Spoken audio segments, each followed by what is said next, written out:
The setting is pure luxury. A private yacht sails across the crystal-clear waters of the Pacific. On deck, the atmosphere is relaxed among young people who live like they're in a TV commercial. A famous model appeared in a commercial on the screen, but Lily, Chen's girlfriend, was the one truly stealing the spotlight in real life. When asked about his interest in the video, Chen didn't hesitate to praise his partner, making it clear that her beauty outshined any television celebrity. The celebration included a tight-knit circle. Jim Leon, the muscular and self-confident best friend, never missed a chance to tease, keeping the competitive dynamic alive between them. Chen's sister, Jin, was also present, always tuned in to trends and the status her social position provided. The family lineage was unbeatable. His father ran a massive tech company, and his mother shined on stage as a highly acclaimed theater actress. The peak of the event arrived with the birthday cake. Unlike the shallow youths of his social class, Chen showed that his mindset operated on another level. As he closed his eyes to make the traditional wish,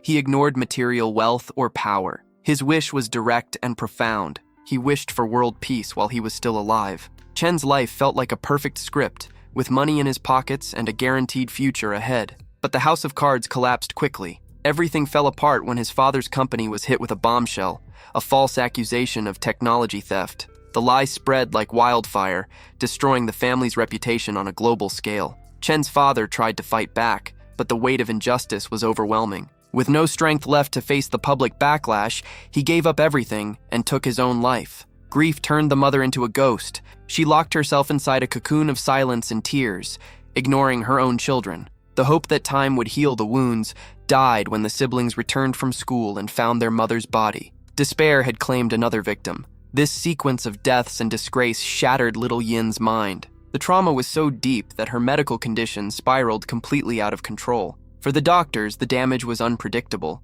leaving the girl in an emotional vegetative state that seemed irreversible. Chen's last spark of hope was now trapped in a grim medical diagnosis. Chen saw Lily and Jin Lian as his last safe harbor. In the middle of the chaos, he clung to their loyalty just to keep himself from falling apart, promising himself that faith would be his compass to save what was left of his family. One night, the silence was broken by an attempt to make contact. Chen called his girlfriend, but the phone just kept ringing. As he walked, the familiar sound of Lily's ringtone echoed from a car parked nearby, Jin Lian's red sports car. What seemed like a coincidence turned into a nightmare when he saw the two of them together, in a situation that left no doubt about the betrayal that had been going on for weeks. Hidden, he listened to their mockery. Jin Lian questioned why she wasn't answering her ex, and Lily's response was cold. Without the family fortune, Chen was nothing more than a burden. But the real punch to the gut came next. Between laughter and affection, the truth came out.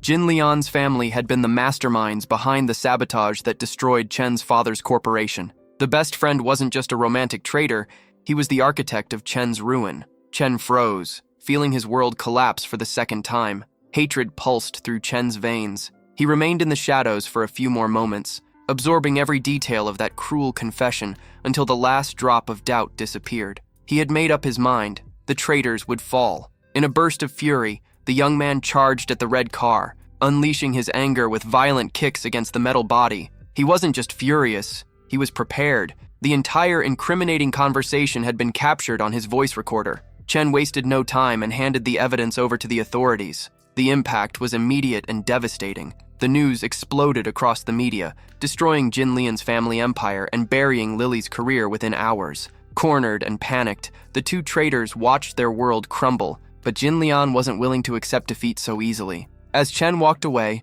a bright light appeared in his peripheral vision. The roar of an accelerating engine shattered the silence. Jin Lian drove the car straight at his former friend with the clear intention of silencing him forever. The impact was brutal. Chen's body was thrown through the air, crashing onto the asphalt over a rapidly spreading pool of blood. Even Lily, driven by greed, was horrified by the scene and questioned what he had done. But while she trembled before the body, Jin Lian remained disturbingly calm. To him, Chen was simply a problem eliminated. Jin Lian didn't show a single ounce of remorse. His solution was simple: use money to buy someone willing to take the blame for the crime.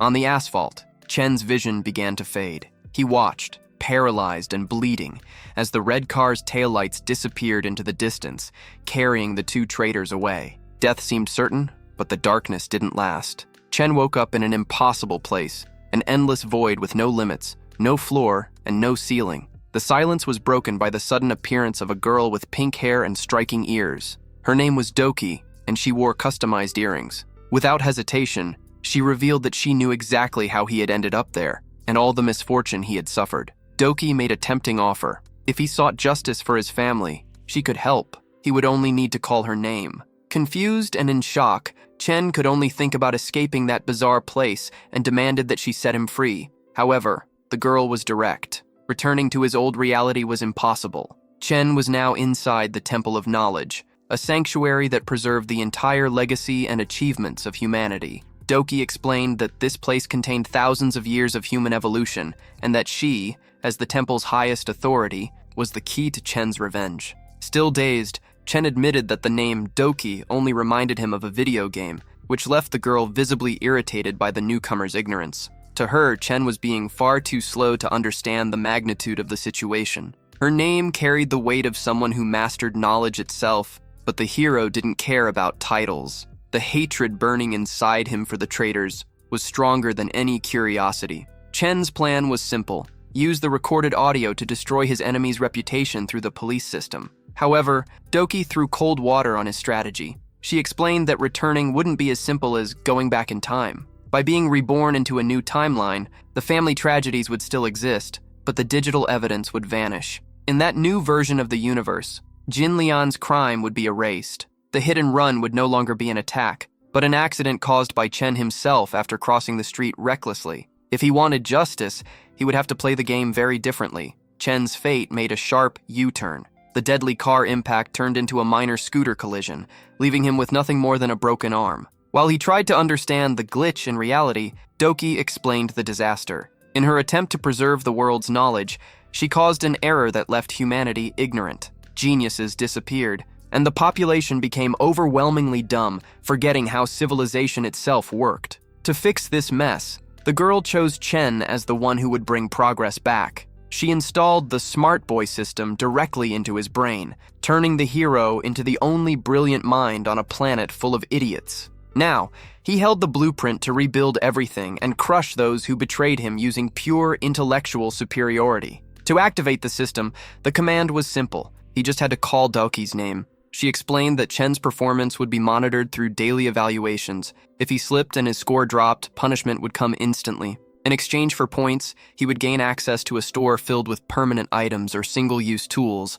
along with an inventory to store whatever he didn't want to use right away. The system generated missions every single day to guarantee a steady flow of points. There was even a secret locked area that would only open once Chen leveled up. Without hesitation, he accepted the deal. Rebirth was the perfect path. He would help Doki fix the world's stupidity and gain the tools needed to destroy his enemies. With the agreement sealed, the game of revenge officially began. Doki was shocked by the boy's reaction. She revealed the welcome gift, training glasses that monitored his own life. Chen started with 10,000 points, but the counter was ruthless, subtracting 1 point every second. If the number ever reached 0, it would be game over for good. No more rebirths, no second chances. The mentor expected to see the hero terrified, but Chen remained calm. He made it clear that his fear of death had been left behind in his first life. Now, his only obsession was to use every second to turn Jin Lian's existence into a living hell and wash his family's honor clean with blood and strategy.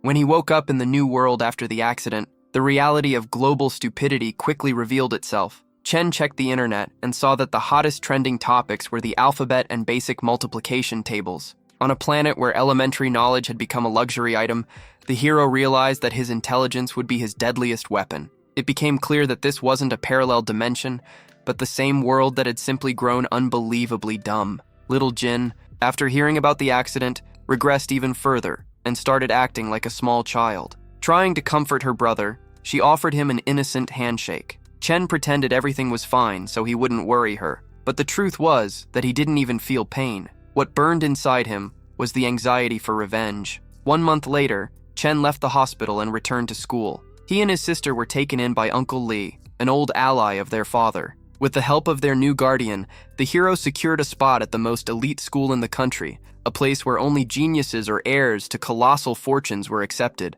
Uncle Lo's advice was simple: stay low profile and don't cause trouble, but staying unnoticed was never part of the plan. Chen could only think about how to strike his first blow. In the school courtyard, a familiar voice came from behind. It was Jin Lian. The traitor didn't hide his venom and mocked the fact that Chen had survived, saying it would have been better if he had died to reunite with his parents. Standing beside him, the ex-girlfriend watched silently, completing the team of Judases Chen was preparing to destroy. The traitors wasted no time and began their show of humiliation. Lily unleashed her insults, calling Chen a pathetic nerd and claiming he had never been worthy of her. In the middle of the attack, Doki suddenly appeared, furious because Chen was just standing there accepting the insults without reacting. Only he could see her, and the shock was so intense that he almost exposed himself. Doki reminded the hero that he had an entire store at his disposal, and that this was the perfect moment for a test drive against the trash couple. To activate the system, he needed to call his assistant,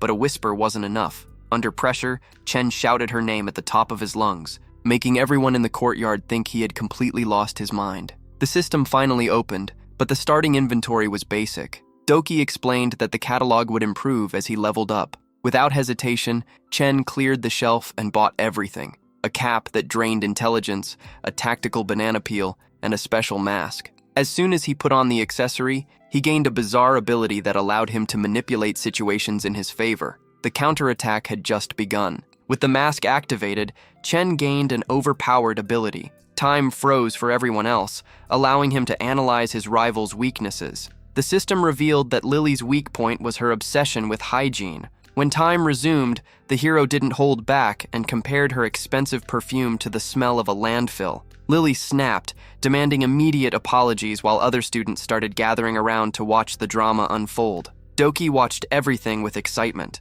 Chen was beginning to master the system's tools. Trying to regain control, Jin Lian switched to verbal aggression, calling his former friend stupid and claiming he had only entered the academy by paying a bribe since he didn't have the brains to pass the exams. Instead of fighting back with fists, Chen used the traitor's arrogance against him. With a sly smile, the system's owner launched the ultimate challenge to humiliate the bully in front of everyone, an intellectual showdown. It was time to test who truly had intelligence in that world of idiots. The rules of the duel were harsh. If Chen failed, he would be expelled from the school. If he won, Jin Lian would have to kneel and beg for forgiveness. The traitor was about to accept immediately, but he was interrupted by Chayu, the school's greatest genius. The guy was a celebrity, a winner of international math Olympiads and a favorite of the media. Genius that he was. What they didn't know was that Chen was playing on a completely different level. He had already realized that the educational material used by that elite group was at a preschool level compared to the old standards. Chayu, full of swagger, decided to open the confrontation with the impossible question that even teachers couldn't solve. What was 9 times 9? For that world of degraded minds, this was considered the peak of advanced mathematics. The courtyard fell silent, waiting for Chen to fail. But without even blinking, the hero delivered the correct answer on the spot. The prodigy went into shock. He couldn't understand how someone could process such a complex calculation instantly. To Chayu, Chen wasn't just a student. He was someone who had mastered the legendary and forgotten multiplication table. It was now Chen's turn to issue a challenge, but first he resorted to a bizarre tactic. He put on a ridiculous accessory to sabotage his own reasoning. The goal was to make something already difficult even more confusing. On the panel appeared a calculation that any child could solve, adding 6 and 4. Everyone expected an immediate answer, but the supposed genius completely froze. The silence became so irritating that Jin Liang lost his temper and delivered a perfectly aimed kick to the school prodigy's backside. The tension between the former acquaintances escalated instantly. Ignoring the petty bullying, the hero agreed to enter a new and serious duel. The blonde rival wasted no time and set up a complex puzzle, challenging Chen to discover and sum a massive sequence of digits. In that reality, adding all the numbers from 1 to 100 seemed like an impossible task for a human, defying even the logic of a machine. While the bearer of the smart kid system processed the data, the delay began to irritate Doc. He didn't just want to win, he needed to completely crush that system once and for all. The hero didn't even bother to think it through. He was more focused on the strange secret his former classmate was trying to hide. To him, the answer was obvious and completely wrong. He confidently declared that the result of adding numbers from 1 to 100 was simply 100. The correct answer, 5050, was something even the most ignorant person should have known. Jin Lian froze in total shock.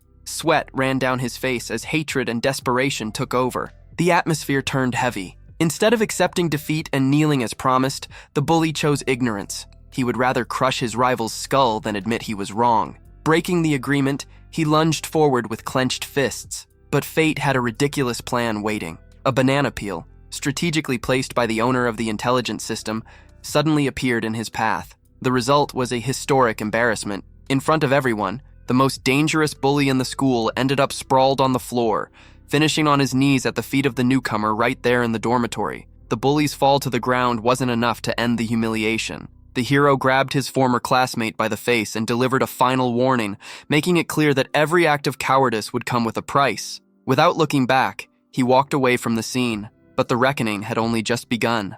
A girl with light-colored hair watched the spectacle from a hidden corner, completely mesmerized. She was one of the most desired young women at the academy and had never imagined that a genius of that caliber was among them. Since it was the first day of classes, the institution had prepared a welcome party, and the host was none other than the blonde who had been observing everything. She belonged to the top tier of the campus social hierarchy, part of a group of 4 noble heiresses known as the 4 Celestials. Linyu, the blonde, was one of them. The beauty and intellect of those girls were so intimidating that any careless remark could cause serious trouble for ordinary students. While most of the boys drooled and argued about who the other campus beauties might be, Chen turned to the student sitting in the back and delivered a reality check. He couldn't understand why everyone focused only on appearance when what truly mattered was character. The gossip-filled atmosphere was abruptly interrupted when the loudspeaker announced the next events of the evening. The clubs were organizing, and all freshmen were being summoned, but the hero's plan was to leave and go home as soon as possible.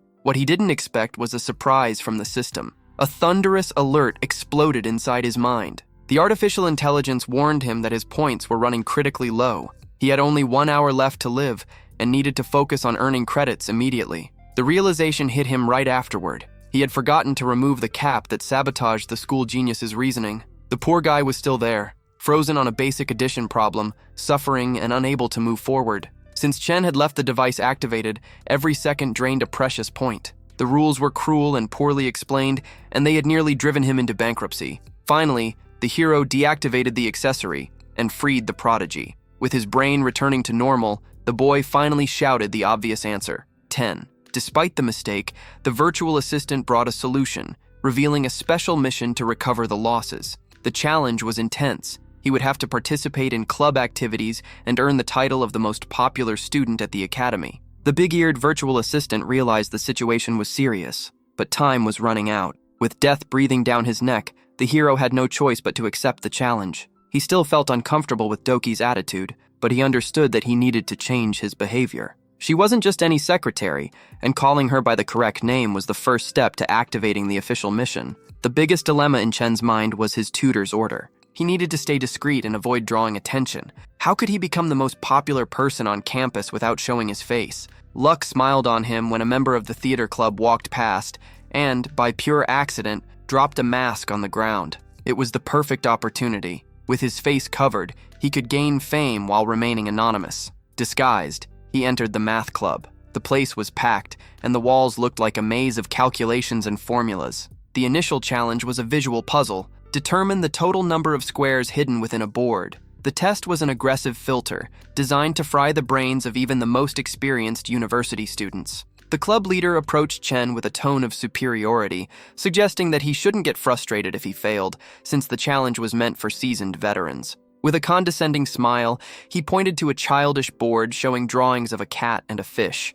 claiming that even an elementary school student could solve that one without effort. Ignoring the provocation, the hero didn't even glance at the easy task. His eyes were fixed on a much more complex poster left by the group's director, a logical sequence of 3 numerical rows in which the last 4 digits had been replaced with question marks. While the leader insisted that he should spare his nerves and focus on the basics, Chen was already processing the data. The veteran tried to stop him again, saying he wouldn't allow a rookie to dive into something that advanced without first proving he knew the basics. Without changing his tone or letting the mockery shake him, the system bearer simply turned his head and fired back the answer to the first riddle. There were exactly 11 perfect geometric figures on the board. Silence took over the room. The crowd around them was stunned. since most people there would have taken forever just to begin understanding the puzzle that Chen solved in the blink of an eye. Chen didn't stop there. He fixed his eyes on the board with the 3 rows of numbers, facing the challenge everyone believed was impossible. The secret was a hidden logical pattern. All you had to do was multiply the value formed by the first 2 digits by the value of the last 2. For him, it was automatic. The math club went into meltdown. The veteran stood frozen, unable to understand how a complete stranger had crushed a problem no one else could solve. The leader, on the verge of tears from pure shock, announced the prize. The hero had just won an exclusive dinner with the club president. She wasn't just the boss. She was one of the 4 Celestials, the goddess who lived in the dreams of every guy at the university. The reaction was immediate. The atmosphere of admiration turned into a wave of pure jealousy. But, to everyone's surprise, Chen didn't care at all. Ignoring the privilege that anyone else would have killed for, he simply turned his back and walked away, leaving the offer hanging in the air. In his mind, the system updated the progress. 20% of the mission completed. The job was just getting started, but the audacity of rejecting the celestial beauty left the mathematicians completely baffled. With no time for explanations, the focus shifted to the field. The loudspeaker announced the sports club's 1/5 100-meter race. The athletes were already on the track, and the pressure kept rising. Taking part in that race would be the fastest way for Chen to explode in popularity, but he was still looking for other options. However, the system introduced something new. With his level updated, the hero earned the right to spin the wheel of fortune. The chance to score 10,000 points and secure a valuable lifeline was too tempting to ignore. The result of the draw was a magical box that unlocked a rare technique, motor memory. The assistant explained that this ability allowed someone to repeat the same movement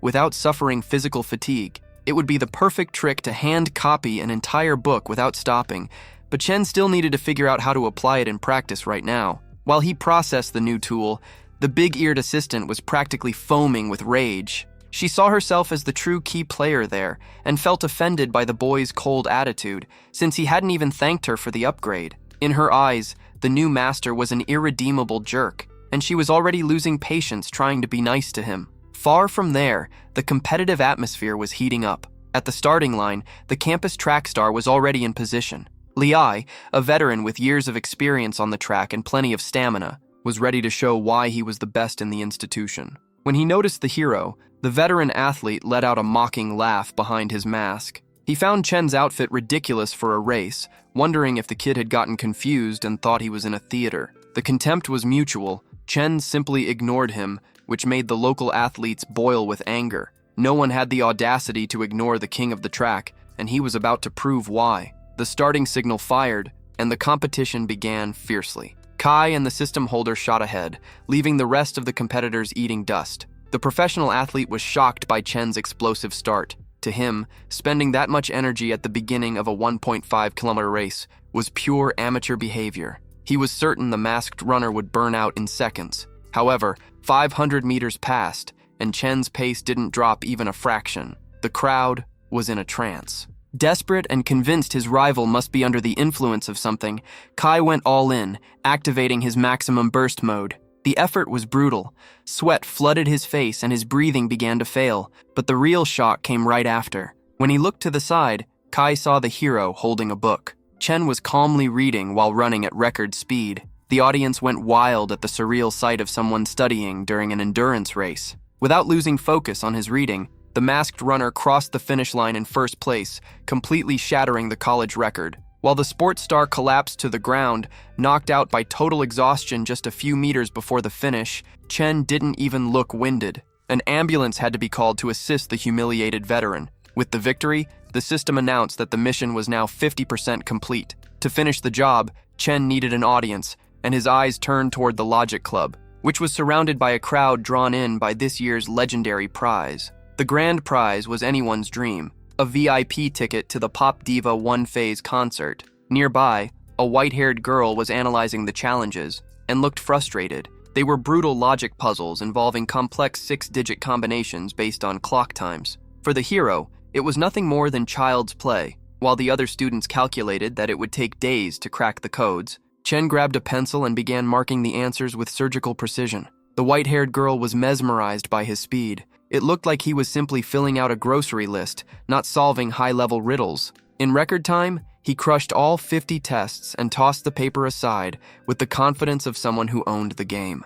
The display of intelligence drew everyone's attention, signaling that the popularity mission was almost complete. But before Chen could confirm it with the system, someone grabbed him by the shoulder. It was the partner of the student who had lost the mask. With no time for conversation, the guy dragged the hero by force toward the stage, complaining about the delay in starting the singing contest. In the chaos of being pulled along, the sheet with Chen's answers slipped from his hand and flew straight toward Lin Yu. The blonde, still unsure whether the masked figure was truly a genius, checked the answer sheet. The examiner confirmed the impossible. All 50 questions were perfect. Before she could say anything, the crowd erupted in applause, congratulating her on the victory. The inspector declared her the winner on the spot, ignoring her attempts to explain that the credit wasn't hers. In the middle of the ovation, Lin Yu could think of only one thing. She needed to find the owner of the mask and return the prize that rightfully belonged to him.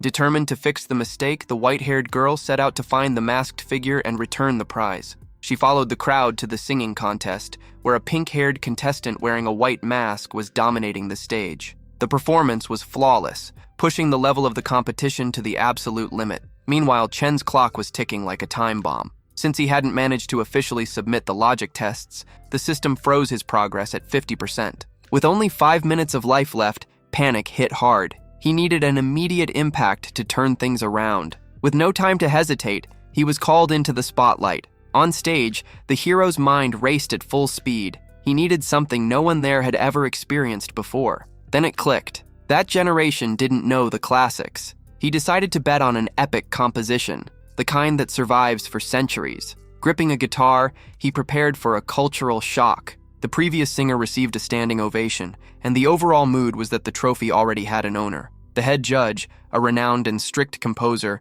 was convinced that no student could surpass what he had just heard. It was under that look of total skepticism that Chen stepped forward and announced, with the confidence of someone who had nothing to lose, that he would perform an original piece. The judge frowned, doubting that the masked boy could deliver anything even remotely decent. The countdown showed no mercy. Only 242 seconds remained. Doc wished the hero luck, making it clear that this was all or nothing. Chen began to strum the guitar, releasing his voice into a poetic song about the rays of a pale moon. It was at that exact moment that Lin Yu appeared in the audience. She had finally located the masked figure and needed to deliver the prize envelope, but the music froze her in place. Chen's talent was so overwhelming that the girl lost her breath and had to sit down, completely hypnotized. Around her, the other students were in a trance. The general feeling was that this guy belonged in a professional studio, not at a school festival. Even the veteran composer felt the impact, grateful to witness such a phenomenon.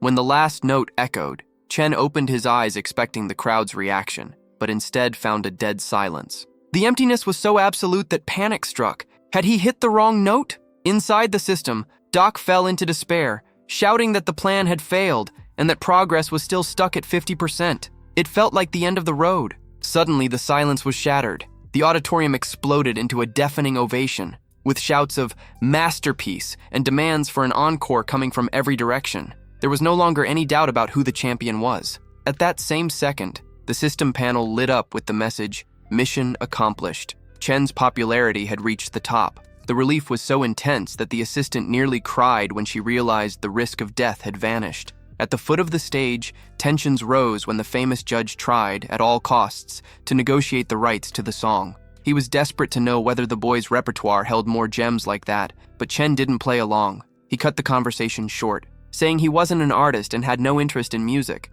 The rejection left the big shot furious and obsessed. Not wanting to lose sight of the talent, the composer threw a challenge to the crowd. Whoever caught the masked figure would win tickets to one phase concert. Chaos broke loose. A crowd hungry for the prize began hunting the boy across campus. In the middle of the chaos, Lin Yu was left alone near the stage with the prize in her hands. She had failed to deliver the envelope again, but she didn't lose her composure. She was certain her special tracking method would lead her straight to him. Meanwhile, the hero dodged his pursuers and vanished without revealing his identity. Doc scolded her partner, warning that if he became too arrogant, the system's support would come to an end. Focused on revenge, Chen assured her that he would stay on course until his plans were complete. The main target, Jin Lian, was in a completely different mood, kissing his girlfriend and laughing at the rumors about a masked genius who was putting on a show wherever he went. The bully had no idea that payback was knocking at his door. Chen's explosive success stirred up widespread hatred, and Jin Liang had already begun plotting a dirty plan. He wanted to make sure his rival wouldn't even make it alive to the exam the next day. As night fell, the hero returned to the refuge of his home, reuniting with his uncle and younger sister. When questioned about his first day at college, Chen didn't need many words. His face made it clear that the place was interesting enough to keep him busy. After dinner, the plan was to focus on studying, but his little sister's melancholy look stopped him. She begged for a story, and the sadness vanished instantly when he agreed. What was supposed to be a quick tale turned into a marathon that lasted for hours. The little girl even took the opportunity to attach an accessory to his hair that seemed impossible to remove. Only after a long while did the system holder finally get a moment of peace to call his assistant by name. In the blink of an eye, he was pulled into a parallel dimension. Doc explained that, in that space, time in the real world remained frozen, making it the perfect place to study without interruptions. Using the system's library of books, the boy not only got ahead on his lessons, but also earned 20,000 points for completing his previous sports goals. He even finished a floral art task, securing another big batch of points and solidifying his rapid growth. The day had been productive, but exhaustion took its toll. Without a safe place to sleep in that area, Chen had to be sent back to his resting spot. The plan was simple: turn off the lights and get some rest. He was already taking off his clothes to lie down when the situation turned chaotic. Doc appeared out of nowhere, bringing urgent alerts at the worst possible moment. The assistant caught the hero right in the middle of changing clothes and, embarrassed, immediately looked away. For Chen, it was just his habit of sleeping without anything restricting him, but the atmosphere became tense. The tension increased when the assistant explained the seriousness of the situation. Despite completing the goals, Chen's ethical conduct had been a disaster. The system did not forgive the theft of the mask or the failure to help the runner who had collapsed. The final evaluation was negative, and the price for that was a mandatory punishment.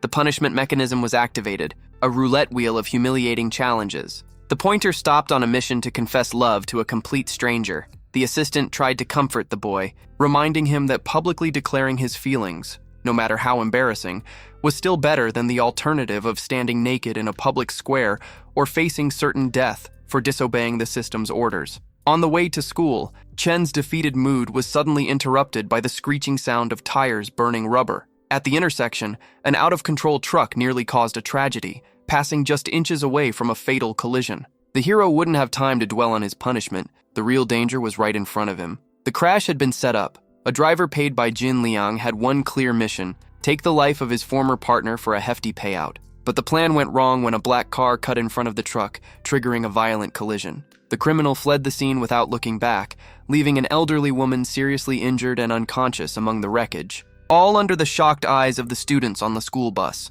Chen saw his chance for redemption. If the system had punished him before for being selfish, saving that woman was the golden ticket to restore his reputation and earn points. While the bus driver shouted for the doors to be opened and for help to be given, traffic came to a complete standstill. Trapped in the jam, Lin Yu watched the scene from a distance. When the staff announced that a student was risking everything to help, she immediately recognized his style. It was the same guy from the mask. In that instant, her disdain turned into deep admiration. Chen acted fast and, with a little push from the system, managed to ensure the elderly woman was taken to the hospital in record time. But the punishment was still pending. The doctor gave him the green light to approach, and Chen realized that this was the chance to kill two birds with one stone. Swallowing his pride and nerves, he prepared for the absurd, confessing his love to the elderly woman right there. He started by apologizing for what was about to happen, and, frozen with embarrassment, tried to force the words out. Chen's plan was perfect. Shower the woman with compliments and declarations of love while she was still unconscious, copying the script of a cheesy romance movie just to get the punishment over with. But luck wasn't on his side. The woman opened her eyes in the middle of the speech. She had been conscious the whole time, merely resting. The shock hit everyone. Even the system assistant screamed in horror at the legendary embarrassment. The shame was worse than the clothes-changing incident. Desperate to disappear, Chen ran out of the room in record time, but in his rush, he dropped his student ID. The problem was huge. Without the document, he wouldn't be able to take the exam that had already started 15 minutes earlier. While the classroom sat in total silence, only his desk remained empty. Arriving late and trying to get in, Chen ran straight into the professor's strict rules. Not even the detailed story about rescuing the elderly woman softened the teacher's heart. To make matters worse, Principal Zanbin showed up at that exact moment with a far from friendly expression and dragged the boy straight to the principal's office. There, tensions escalated. Chen stuck to his version of the story, insisting that the bus accident was real and that he had acted like a hero. The principal even started the conversation calmly, praising his supposed courage, but it was all a trap. Within seconds, Zanbin exploded in anger, calling the story a bad joke. The verdict was direct: no points, no exam, and an aggressive suggestion to find another school. The system had failed, and the principal's stubbornness threw Chen's future into the trash. Doc was furious about the injustice, and Chen even considered taking the case to the media. However, the assistant convinced him to look for a solution in the system store. His level had increased, unlocking new items, but the boy became discouraged when he saw that the prices had doubled. With no other choice, he invested everything into the luck skill, hoping for a miracle. The effect was immediate. The moment he returned to the real world, Principal Zanbin's phone rang. It was a high-ranking official from the Ministry of Education. The principal, suddenly changing his attitude completely, answered with the utmost politeness. Upon hearing Chen's name, Zanbin smiled, assuming the ministry wanted the boy punished for misconduct. He quickly assured them that he would expel the delinquent right away to protect the school's reputation. The voice on the other end of the line erupted in anger. The twist was brutal. The elderly woman Chen had saved was none other than the minister's mother. The shock was so intense that the principal nearly fell backward, plunging into total panic. He began stuttering apologies, begging for forgiveness, and canceling the expulsion on the spot. The luck skill was worth every single point. As soon as he hung up, the principal treated Chen like royalty. He brought him a chair, offered favors, and explained that everything had just been a small misunderstanding. Instead of being expelled, the hero was now in line to receive a medal for bravery. Chen refused any financial reward. His only focus was securing entry to the exam, since his academic future was on the line. The problem was the clock. Only 15 minutes remained before the official time ended. Principal Zanbin suggested a makeup exam the next day, but the boy didn't want to risk another system punishment for taking it easy. He decided to face the challenge right then, with the time he had left. The principal thought the idea was pure madness. How could a student finish everything that quickly? To Zanbin, that confidence looked like arrogance, but he couldn't oppose the hero who had saved the minister's mother. He picked up Chen's test sheet to review it, and the shock was immediate. The boy hadn't just finished. He had answered every question perfectly with frightening precision. The surprise was so great that the principal's wig nearly flew off again. Chen's intelligence wasn't normal. In a confidential phone call, Zanbin confirmed that the young man was one of the rare survivors of the ancient humanity, individuals gifted with intellect far beyond the current average. On the other end of the line was the Guardian, a mysterious figure who closely monitored the protagonist's every move. After the chaos of the exam, Chen received a quick lesson about the system's hierarchy. The journey was long, 5 stages ranging from student to sage. At the moment, he occupied the second level, but the leap to the next stage would require monumental effort. To evolve, he would need to grind nothing less than 1 million points. The game was over. Now, it was serious business. Leveling up now brought real advantages: access to the Wheel of Fortune, new items in the store, and valuable rewards. In addition, the assistant doc would gain a new appearance with each evolution. Chen grew curious about how the big-eared girl would look in the future, but decided it was best to wait and see. When he returned home at the end of the night, he caught his little sister Gina, scribbling in his math notebook. Annoyed, he snatched the material from her hands, but the shock came immediately when he looked at the pages. Gina wasn't just drawing, she had solved every intermediate-level exercise with absolute perfection. How could a sick child accomplish something like that? Panicked and completely confused, Chen asked if she had done it herself. Gina confirmed it as naturally as possible, solving complex additions,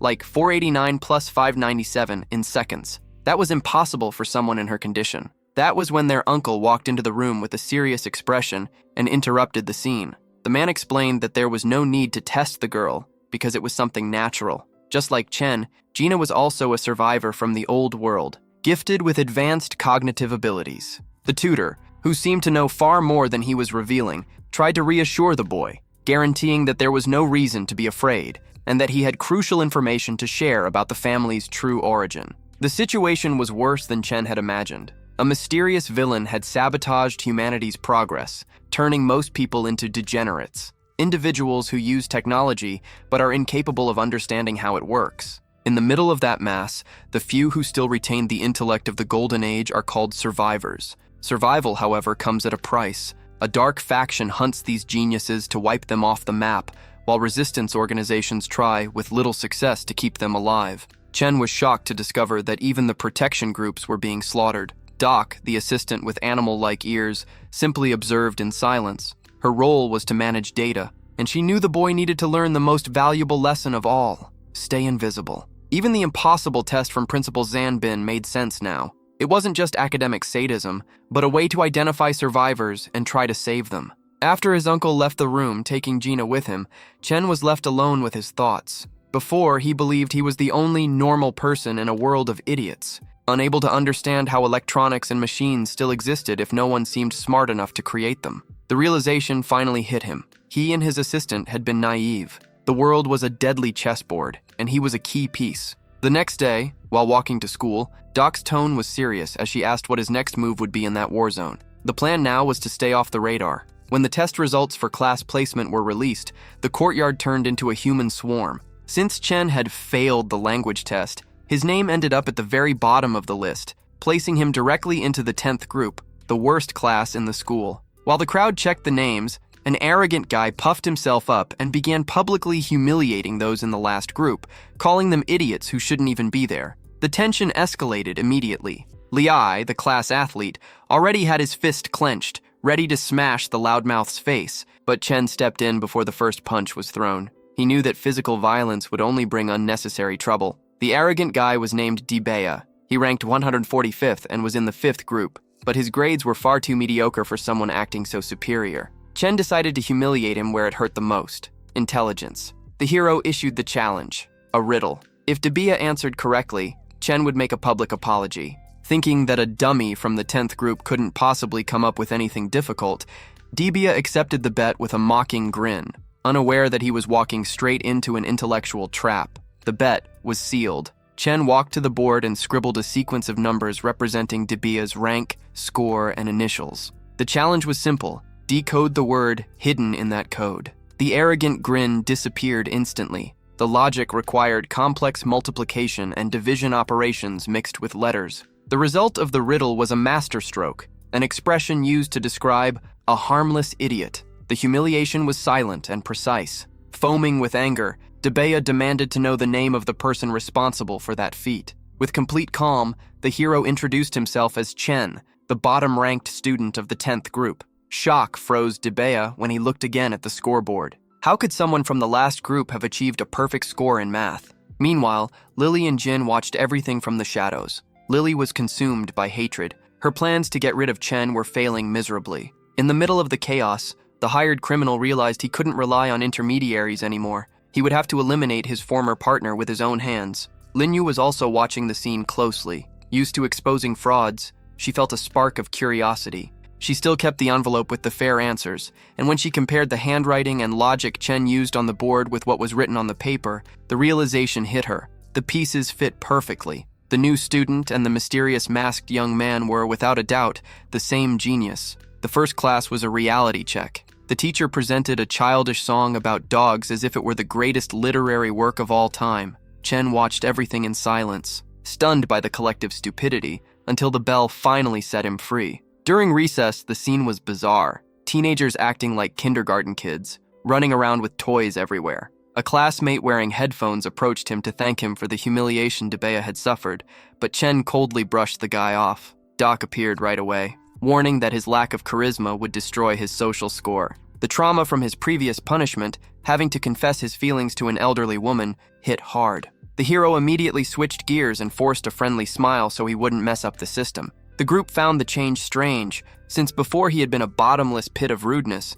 but soon the new nice guy Chen became the center of attention. In the middle of the conversation, someone tossed a piece of paper onto his desk. It was a vote to decide who the class beauty would be. The competition was between two prominent sisters, Nona, the older one, and Nana, a redhead who had just gone viral after a talent show. The hero was now part of the group, even if the contest was the most trivial thing in the world. The sisters were complete opposites. While the older one was the definition of balance and mastered the art of painting, The younger one was pure energy on stage. The atmosphere in the classroom grew tense when a classmate called that masked genius a shameless jerk. The reason? Nana had lost the top spot in the singing competition precisely because of him. Apparently, half the class had already developed a grudge against the masked guy, especially after he completely stood up the math club president. The chatter died instantly when Lin Yu showed up at the door. Her presence was magnetic, and everyone was stunned when she called Chen for a private conversation. Even Doc felt a sting of jealousy when she noticed how much attention the girl was getting.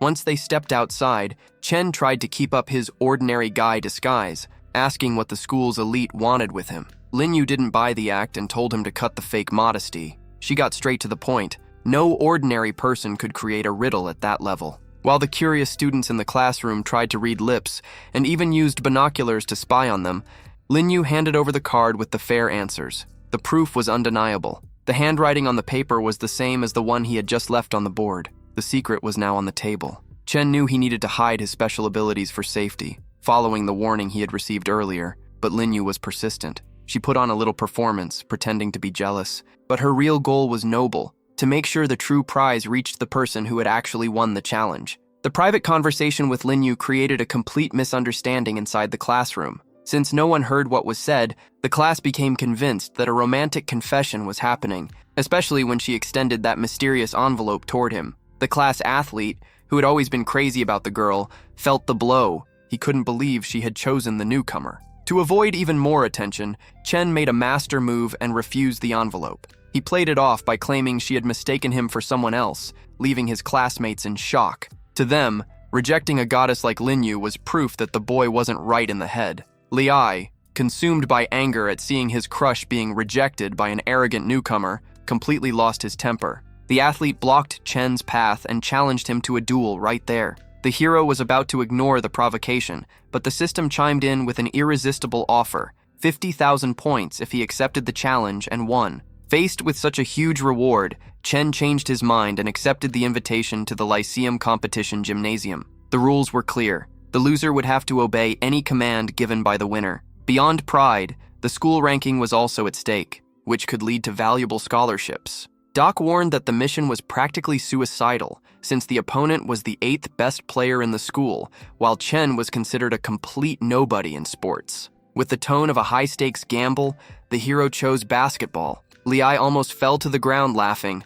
That was his strongest skill. He was certain the newcomer would be crushed. The match began. The first player to score 10 points would take everything, and the bleachers went silent to watch what looked like an inevitable slaughter. The game started with total dominance from the veteran. Without giving the newcomer any chance, Li Ai scored the first basket with irritating ease, leaving the crowd wondering what suicidal plan Chen had in mind. At school, Li Ai was known as a sharpshooter because of the surgical precision of his shots. With a mocking grin, he taunted his rival, asking if regret had already kicked in, while already savoring the punishment he planned to deliver. Doc, desperate about the situation, tried to intervene. She suggested sabotaging the play with a holographic banana peel or some dirty trick from the system, but Chen shut the idea down immediately. He didn't need cheating. His choice of basketball had a reason that no one there knew. He had mastered the fundamentals like no one else. In an explosive move, Chen stole the ball and crossed the court like lightning. Li Ai could barely process the empty space left behind. With the calmness of a professional, the boy slammed the ball into the hoop, returning the humiliation in the same currency. The gymnasium fell silent. Furious, the athlete shouted that it had been nothing but a lucky shot and that he would never allow that move to happen again.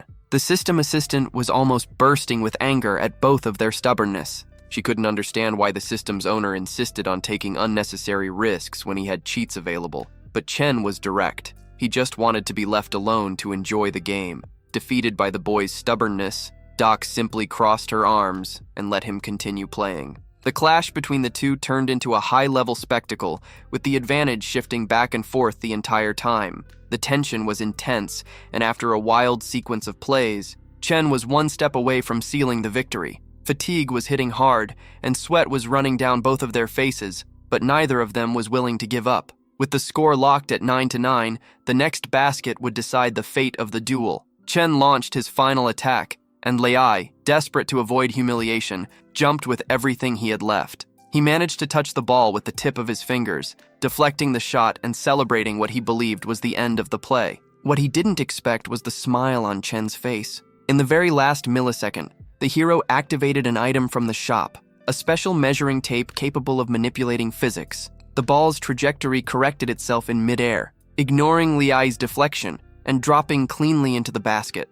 The gymnasium erupted. No one understood how that ball went in. It looked like pure magic, but the victory was sealed. According to the rules, the school idol plummeted in the rankings, dropping straight to the bottom of the leaderboard. Doc burst out laughing, teasing Chen for finally giving in and using a system cheat after all, since the reward of 50,000 points was simply too big to ignore. With the victory secured, Chen showed class. He extended his hand to Liai, praising his opponent's talent. The athlete, who had been on the verge of exploding with frustration, was disarmed by the newcomer's respect and accepted defeat with dignity. Liai didn't want to drag things out and quickly asked what his punishment would be, eager to settle the matter once and for all. Unlike what everyone expected, Chen didn't seek humiliation. He simply asked with complete calm that the athlete explain the real motivation behind that forced challenge. Without an audience, the truth came out. Liai had always been the hot-headed type, a bully who respected no one.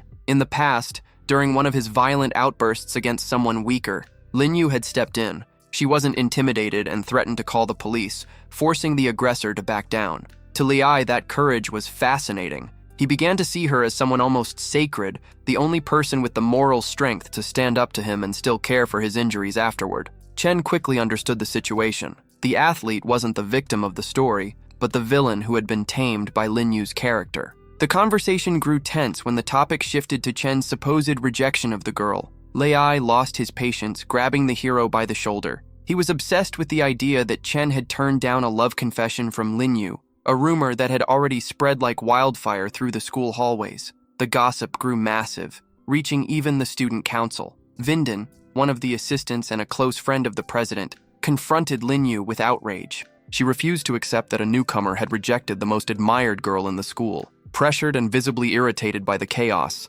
Linyu tried to clear up the misunderstanding, explaining that the story spreading from mouth to mouth was nothing more than collective delusion. Linyu's intention had only been to return the note to its rightful winner, but the situation spiraled out of control. Vinden, the vice president of the council and leader of the math club, decided to personally investigate the rumor about the rejection. She already had reasons to dislike Chen, since he was the bold newcomer who had turned down her club's dinner invitation. Even while trying to stay in the shadows, Chen became the school's celebrity. It didn't take long for Vinden to confront him, using any excuse to exercise authority. She started nitpicking his uniform, demanding that his shirt be perfectly adjusted. The system alerted Chen. The girl was acting out of pure prejudice. When he tried to see what she was hiding in her notebook, she slammed it shut. The harassment spread to the rest of the class. Vinden began handing out absurd punishments to everyone in the 10th group, claiming trivial infractions. The sisters Nana and Nona were reprimanded simply for doing their nails during recess.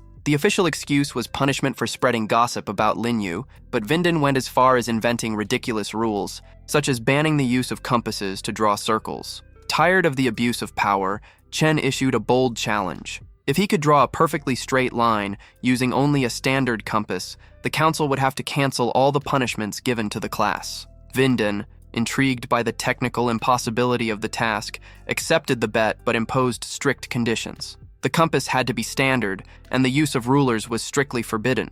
If he failed, the consequences would be severe, but if he succeeded, the class would finally be free from that tyranny. Vinden tried to raise the stakes. If the boy failed, she would report him to the principal because of the rumors involving Linyu. For a moment, the tension spiked, and the risk seemed too high, but Chen remained unfazed. He picked up the sheet of paper calmly, and instead of leaving it flat on the table, carefully rolled it into a tube. The logic was pure geometry. On a flat surface, a compass can only draw curves, but by drawing the arc inside the paper cylinder and then unrolling it, the magic happens. Chen dropped the paper open onto the table with the confidence of a master. The result was undeniable. A perfectly straight line crossed the page. Vinden was left speechless in the face of that technical defeat. While Nana looked at Chen with complete admiration, her sister Nona recorded every detail of that brilliant technique in her notebook. Before leaving, the hero even delivered a sharp piece of advice to the council members. Following rules blindly only turned their existence into a boring routine.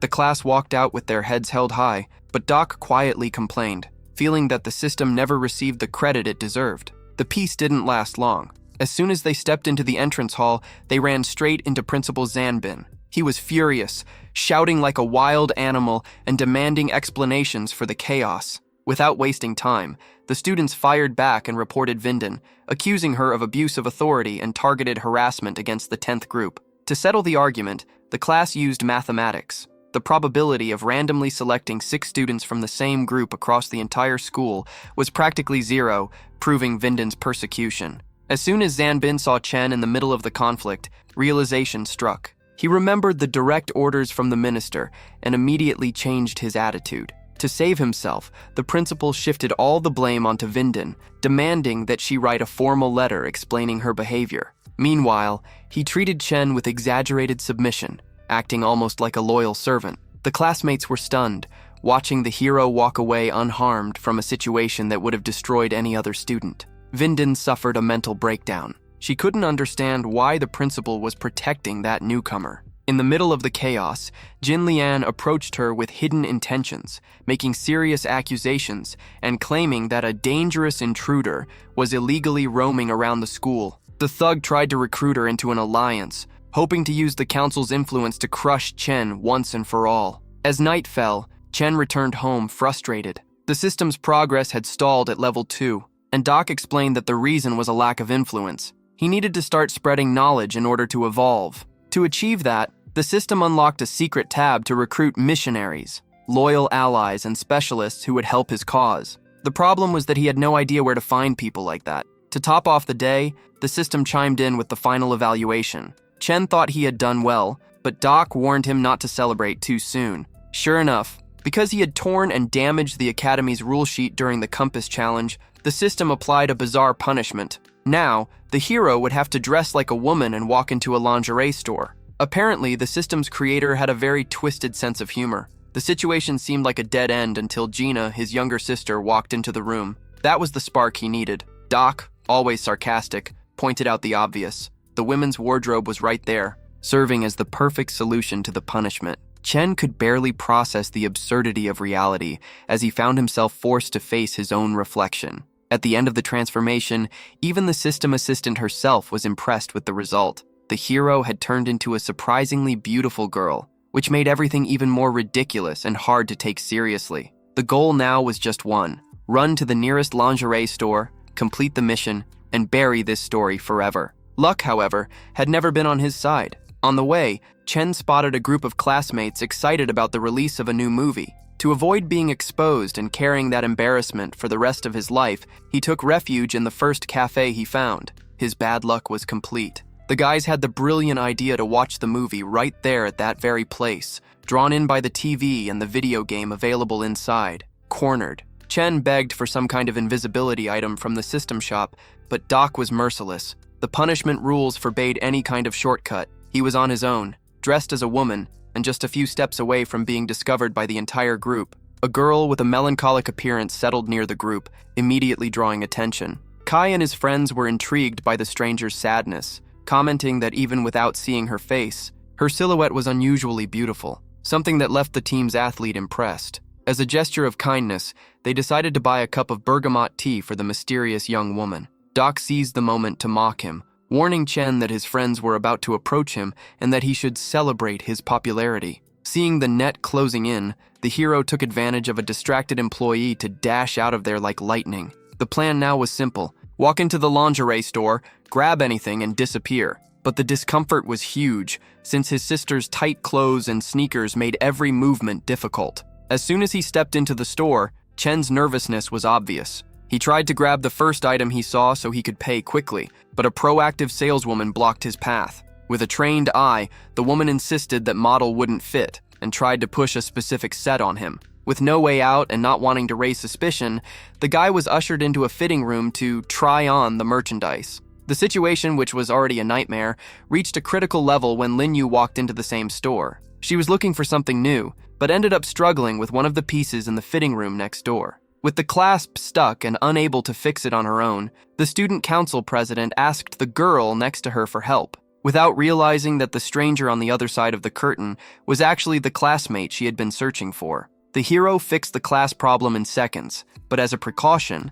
Doc blocked his vision to avoid trouble. Before Lin Yu could thank the stranger, Chen had already vanished, hiding in the next stall while wondering why every single student from the school had decided to show up at that place at the same time. At the register, he tried to force a feminine voice to ask for the receipt and finally end the nightmare. However, as he picked up the pen, Lin Yu stared at him suspiciously, feeling like she had seen that figure somewhere before. In total panic, Chen grabbed the bag and bolted into the street at a speed that could break any world record, ignoring the saleswoman's shouts. After reaching a safe place, Doc mocked his drama, but the real shock came when he opened the pink bag. In his rush, he had mixed up the packages and accidentally taken Lin Yu's bra. To make matters worse, the student council president herself showed up right behind him. She wasn't angry. She simply suggested exchanging the items and made it clear that she had already figured out the disguise. Chen still tried to keep his voice high-pitched in one last desperate effort, but Lin Yu cut him off immediately. There was no point pretending, since he had just signed his own name on the receipt. Cornered, he admitted his identity, claiming he had serious reasons for being there. Lin Yu promised to keep quiet about her classmate's unusual hobby, but she imposed one condition. The hero tensed up, expecting blackmail or a threat, but the request was surprising. She wanted help with her homework. Lin Yu confessed that although she was excellent in the humanities, math was her biggest nightmare, and she needed a genius to get her grades back on track. Chen realized that this was a golden opportunity to fulfill the system's goals and accepted the deal. He would give Lin Yu private lessons, but in return, she would have to use her influence to get him onto the school radio station. The plan was simple: use the broadcast to spread knowledge on a large scale. Thanks to the president's push, he secured a position as an intern at the station. Inside the studio, the tension was high. Doc ordered him to hurry up with the tea before it got cold, while Nana prepared herself, visibly trembling, to read the official speech for the school year.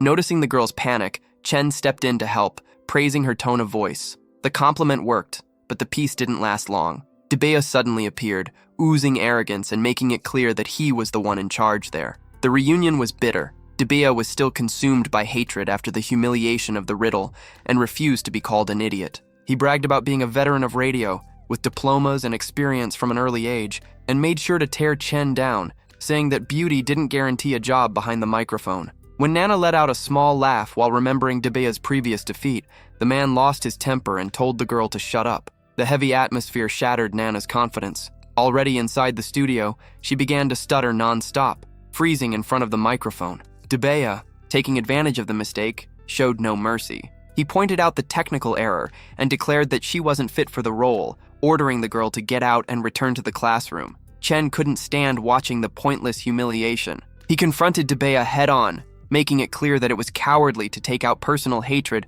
on a girl who had nothing to do with their conflict. To prove that Nana's mistake was irrelevant, the hero simply pulled out his phone and called the author of the speech, the student council president herself. The studio was left in shock. No one could believe that the newcomer had Lin Yu's direct contact and spoke to her with such familiarity. On the other end of the line, the president calmly accepted Chen's suggestions to change the text, ignoring Debea's protests. That was when the radio station's editor-in-chief, Hang Yanan, another one of the school's 4 divinities, decided to step in.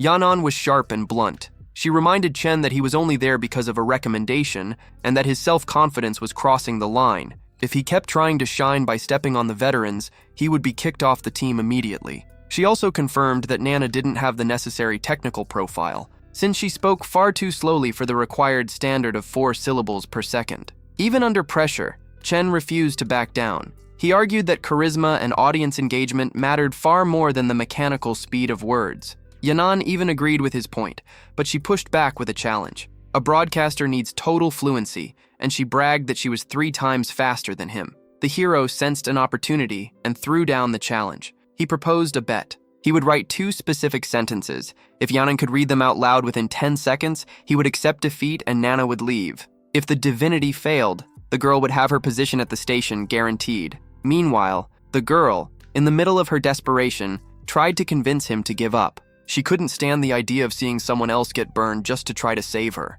Ignoring her fear, the young man moved into a technical offensive. He grabbed a tongue twister and inserted bizarre, nearly unpronounceable terms. It was a linguistic trap that not even the most talented master of words could conquer in 10 seconds. The strategy hit the mark perfectly. The celestial authority, even with all her power, completely froze. Hang Yanan tried everything, but the complexity of the sentence was unreal. 10 minutes later, she threw in the towel and admitted defeat. The challenge was simply too confusing. With a smile, she welcomed the new official member of the group. Nana overflowed with gratitude and ran to thank Chen. To him, it was just basic decency. College classmates need to support each other. However, Doc noticed the move happening behind the scenes. The system owner hadn't given that push for free. He was already planning to use the girl as a key piece in future missions. Night fell, and Wan Yanan spent hours insisting on the challenge until she finally mastered the pronunciation. The effort paid off. The next day, as a sign of gratitude,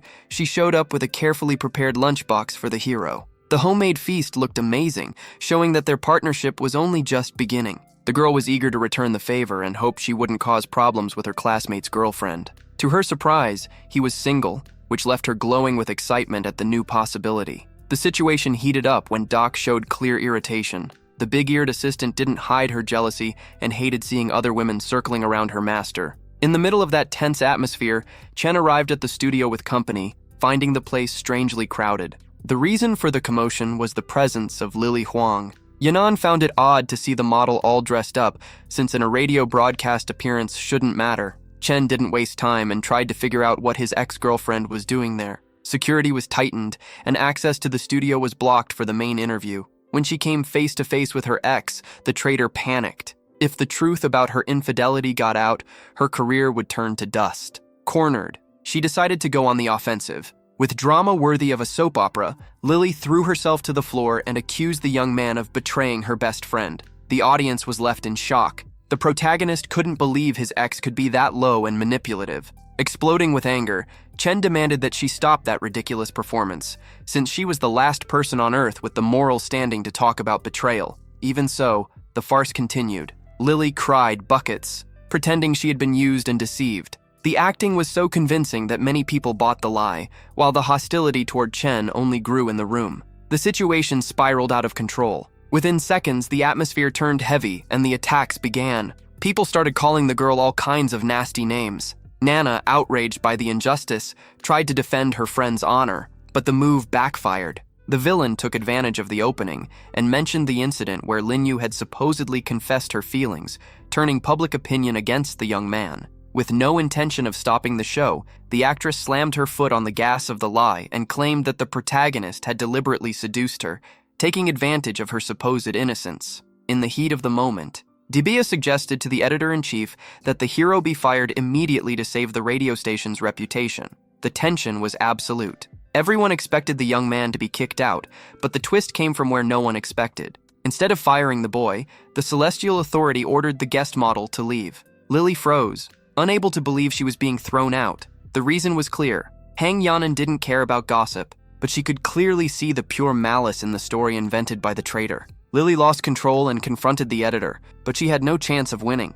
Wan Yanan's instinct for acting was sharp, since she came from a family of performers, and she recognized the cheap theatrics immediately. With her disguise blown, the model grabbed her belongings and stormed out, vowing never to set foot in that place again. The problem was that the radio station was now stuck in a dead end. The most important program of the year, which depended on the celebrity's hype, was left without its main attraction. The blame fell on Chen for letting Wan Yanan carry the burden alone. While chaos ruled the hallways, the young Celestial isolated herself in the office to process everything. Her instinct was to call her father for help, but the complicated relationship caused by her parents' divorce made that call a heavy burden to carry. The hero acted fast. He got in touch with the editor's office, where she received him while making it clear that she didn't tolerate lies in her department and that he didn't need to thank her. But Chen wasn't there just out of gratitude. He had a plan involving a major music festival and a renowned composer. Wan Yanan doubted that the composer would be available, since the man was a workaholic who never stopped for a second. However, luck was finally on Chen's side. He managed to make the call at the exact right moment. As soon as Mr. Li answered and recognized the voice of the talented singer, the excitement was immediate. The hero offered his music in exchange for a favor, an interview for the radio station. Back in the studio, the atmosphere was filled with pure nervousness as they waited for Mr. Li's response. Yanan remained skeptical, and the tension grew when a frustrating message arrived. The composer wouldn't be able to appear in person. It seemed like the end of the line and a total failure for the program. The editor thanked Chen for his effort, while the jealous ones took the opportunity to mock him. Nana didn't let it slide, defending the hero and challenging the critics to find someone better. It was at that exact moment that a tall woman, wearing an exotic dress, walked through the studio door. No one understood what was happening at first, but the moment the mysterious woman removed her sunglasses, shock spread through the room. It was none other than the superstar Wonfei Debea.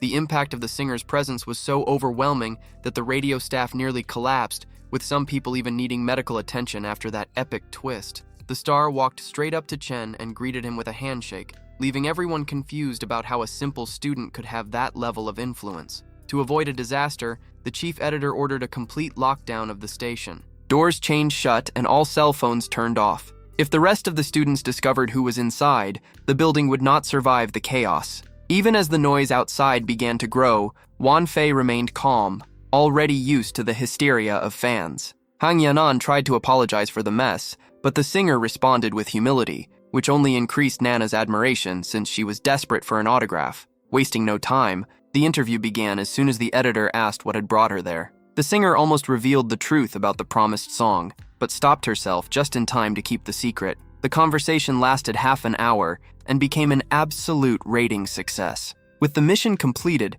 the celebrity asked for her side of the deal, Chen's composition. The young man agreed, but set one firm condition: total anonymity, with no credit under his name. Everything seemed settled, and Chen was already on his way out when the star grabbed his arm. Impressed by his talent, she requested a second exclusive song. Doc quickly warned him not to waste this opportunity, since Faye could become a powerful ally to the system. The problem was technical. Chen had already used up his entire stock of songs. The system had a solution ready, a secret library filled with legendary hits. By spending a few points, the hero could gain access to the best songs from the past for what the assistant insisted was a bargain price. The shock came when he saw the cost: 35,000 points. Chen nearly fell backward at the so-called attractive price, but he had no choice and paid anyway. The moment he confirmed he had another composition, the singer's expression changed instantly. She looked like a predator starving for every note that could come from his mind,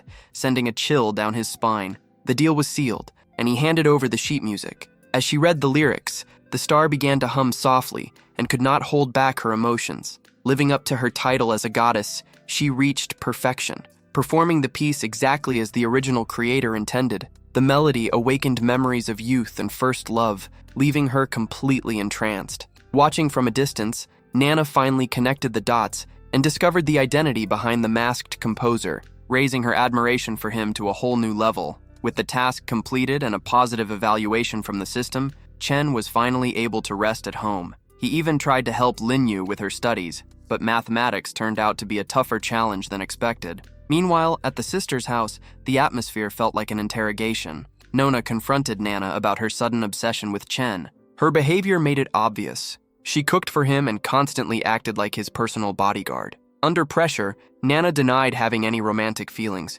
insisting that she was only protecting his creative genius, so nothing would interfere with his art. To her sister, that excuse only made things look even more suspicious. Nona, the blue-haired girl, gave a direct warning. Falling in love with that boy would be a dangerous mistake. As her words echoed, the scene shifted to the studio, where Lily was finishing a recording while receiving praise from producer Van. She felt like she was on top of the world, but the joy did not last long. After secretly overhearing a conversation between other professionals, Lily discovered that Wonfei was dominating the industry. 2 new tracks from the singer were crushing the competition and sitting at the top of the charts. That success hit like a bomb, fueling a deep hatred inside the model. At school, the atmosphere turned competitive. During break time, the ranking for the new campus goddess stirred excitement among the students. Nana held second place, and everyone was already planning how to help her take the lead. Noticing her shyness, Chen assured her that if she truly wanted to win, he could find a way to secure the necessary votes.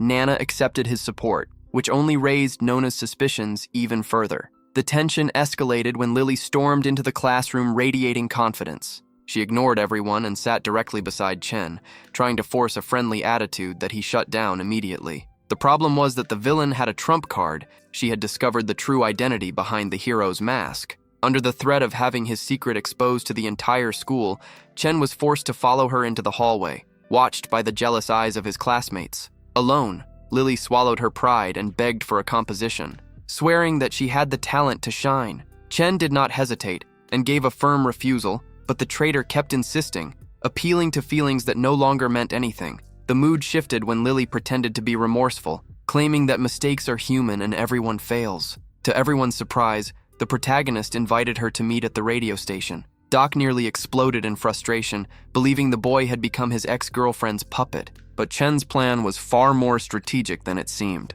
During lunch break, with the studio empty, the hero made his move. He cornered the model against the wall and waved a draft in front of her, the new lyrics she desperately wanted. Lily tried to snatch the paper, but he was faster. He made it clear that forgiveness would not come for free, and that she would have to work hard to earn what she wanted. His boldness left the assistant extremely nervous, afraid someone might walk in and catch them in that compromising situation in the middle of the day. Even Lily was shaken by Chen's new aggressive attitude. Feeling the pressure and sensing his newfound confidence, she gave in and sat beside him, completely changing her perception of the once boring ex-boyfriend. The hero delivered his checkmate. If she truly wanted the song, she would have to publicly destroy Hin Lian by listing every flaw and dirty secret he had. Hungry for success, the traitor agreed without hesitation. With the trap set, Chen ordered the system to activate a luck bonus to ensure everything went according to plan. The final move came when he activated the sound system, broadcasting their conversation throughout the entire school. Unaware of the trap, his ex-girlfriend became carried away and began airing all the dirty secrets in public. She mercilessly criticized Hin Lian, exposing him as useless and claiming that his fame existed only because of his family's money. Meanwhile, students in the hallways stopped everything to listen to the explosive gossip. Chaos spread across the campus as technicians wondered how the broadcast signal had gone live during a maintenance period. When Lily finally finished her rant and asked if he was satisfied, Chen dropped the bomb. The entire school had just listened to her confession. The shock was instant. Realizing she had fallen straight into his trap, the model lost control. She jumped to her feet in rage, throwing threats and promising he would pay dearly for humiliating her in public. With an irritating calm, the young man stepped forward and gently tapped her head, shutting down her fury. He made it clear that she was not in any position to talk about revenge, since her debt was far from paid. Now all that remained was for him to take the next step and walk away while chaos continued to erupt outside. Even though she hated to admit it, the girl found herself mesmerized by his talent. The art he created was simply extraordinary. It became clear that he was not just an amateur, but a true master of the craft. Then, in the blink of an eye, the protagonist disappeared. On his day off, he put a new plan into action with Nona. Despite her shyness, he was convinced that combining her voice with his composition would guarantee success. No one would be able to ignore that performance. Doc found it strange that he was lending such valuable equipment to a classmate, but Chen had only one goal: secure her victory in the competition. The show began, and Nona stepped onto the stage. With a simple announcement, she started singing the new song, hoping to win over the audience. It did not take long for a crowd to gather, completely captivated by her flawless voice and the depth of the lyrics. The investment paid off immediately. The system registered a level increase after the use of that musical collection.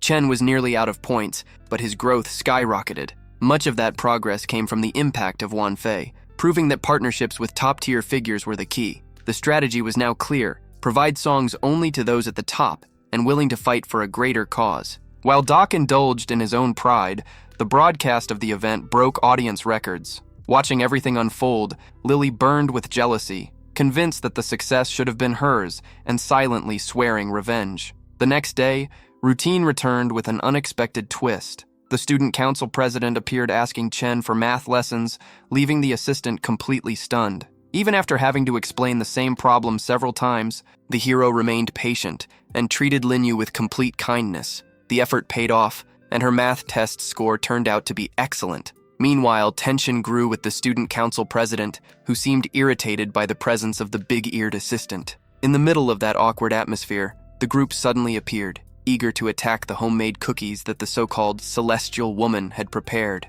Liai was the most desperate of them all, and would have done anything for that food. In the middle of the chaos, the phone rang, and the protagonist tossed the snacks to his friends. During the pushing and shoving, the athlete's uniform ended up torn, forcing the hero to head to the restroom to fix himself. That was when he received a message from an anonymous number, a photo of Nana unconscious. her clothes torn apart. The threat was clear. He had 5 minutes to show up, or something far worse would happen. Judging by the background, she was in the gym storage room. Doc warned that it smelled like a trap, but there was no time for caution. It quickly became obvious that Lily was behind everything. She might be treacherous, but she was not foolish, and her plan was brutally aggressive. The boy rushed over and kicked the door open, only to find his classmate lying on the floor. Lily was nowhere in sight. The moment he stepped inside, the door slammed shut and locked from the outside. His ex-girlfriend's plan had worked. The hero was trapped in the storage room, and now the model intended to report him to the principal. To make matters worse, Lily had tampered with Nana's food using a suspicious substance. When the girl finally woke up, she was burning with fever, and her vision was blurry, unable to understand what was happening in the darkness of the storage room. Her condition left no doubt.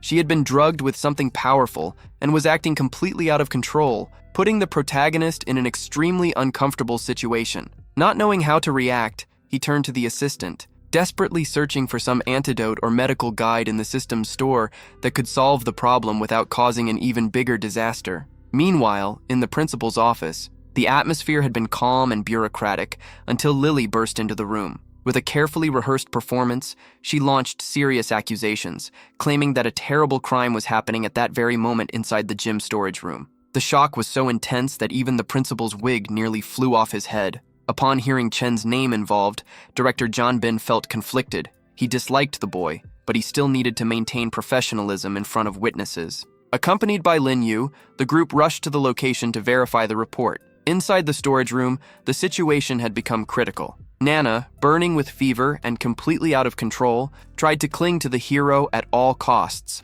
When footsteps outside revealed the group's arrival, Doc issued a red alert. If they were caught there, it would be the end. With no other option, Chen purchased the invisibility water from the assistant. The item allowed both him and the girl to remain hidden, hoping silence would keep them safe. Lily, the director, and the others entered and searched every inch of the warehouse, but found nothing, leaving the trader completely confused. The problem was the cost. The disguise consumed 200 points per second, and with 2 people, the price doubled. Time was slipping away, and so were Chen's points. The situation became unbearable. Nana, completely out of control, kept trying to kiss Chen, creating noise that almost exposed them.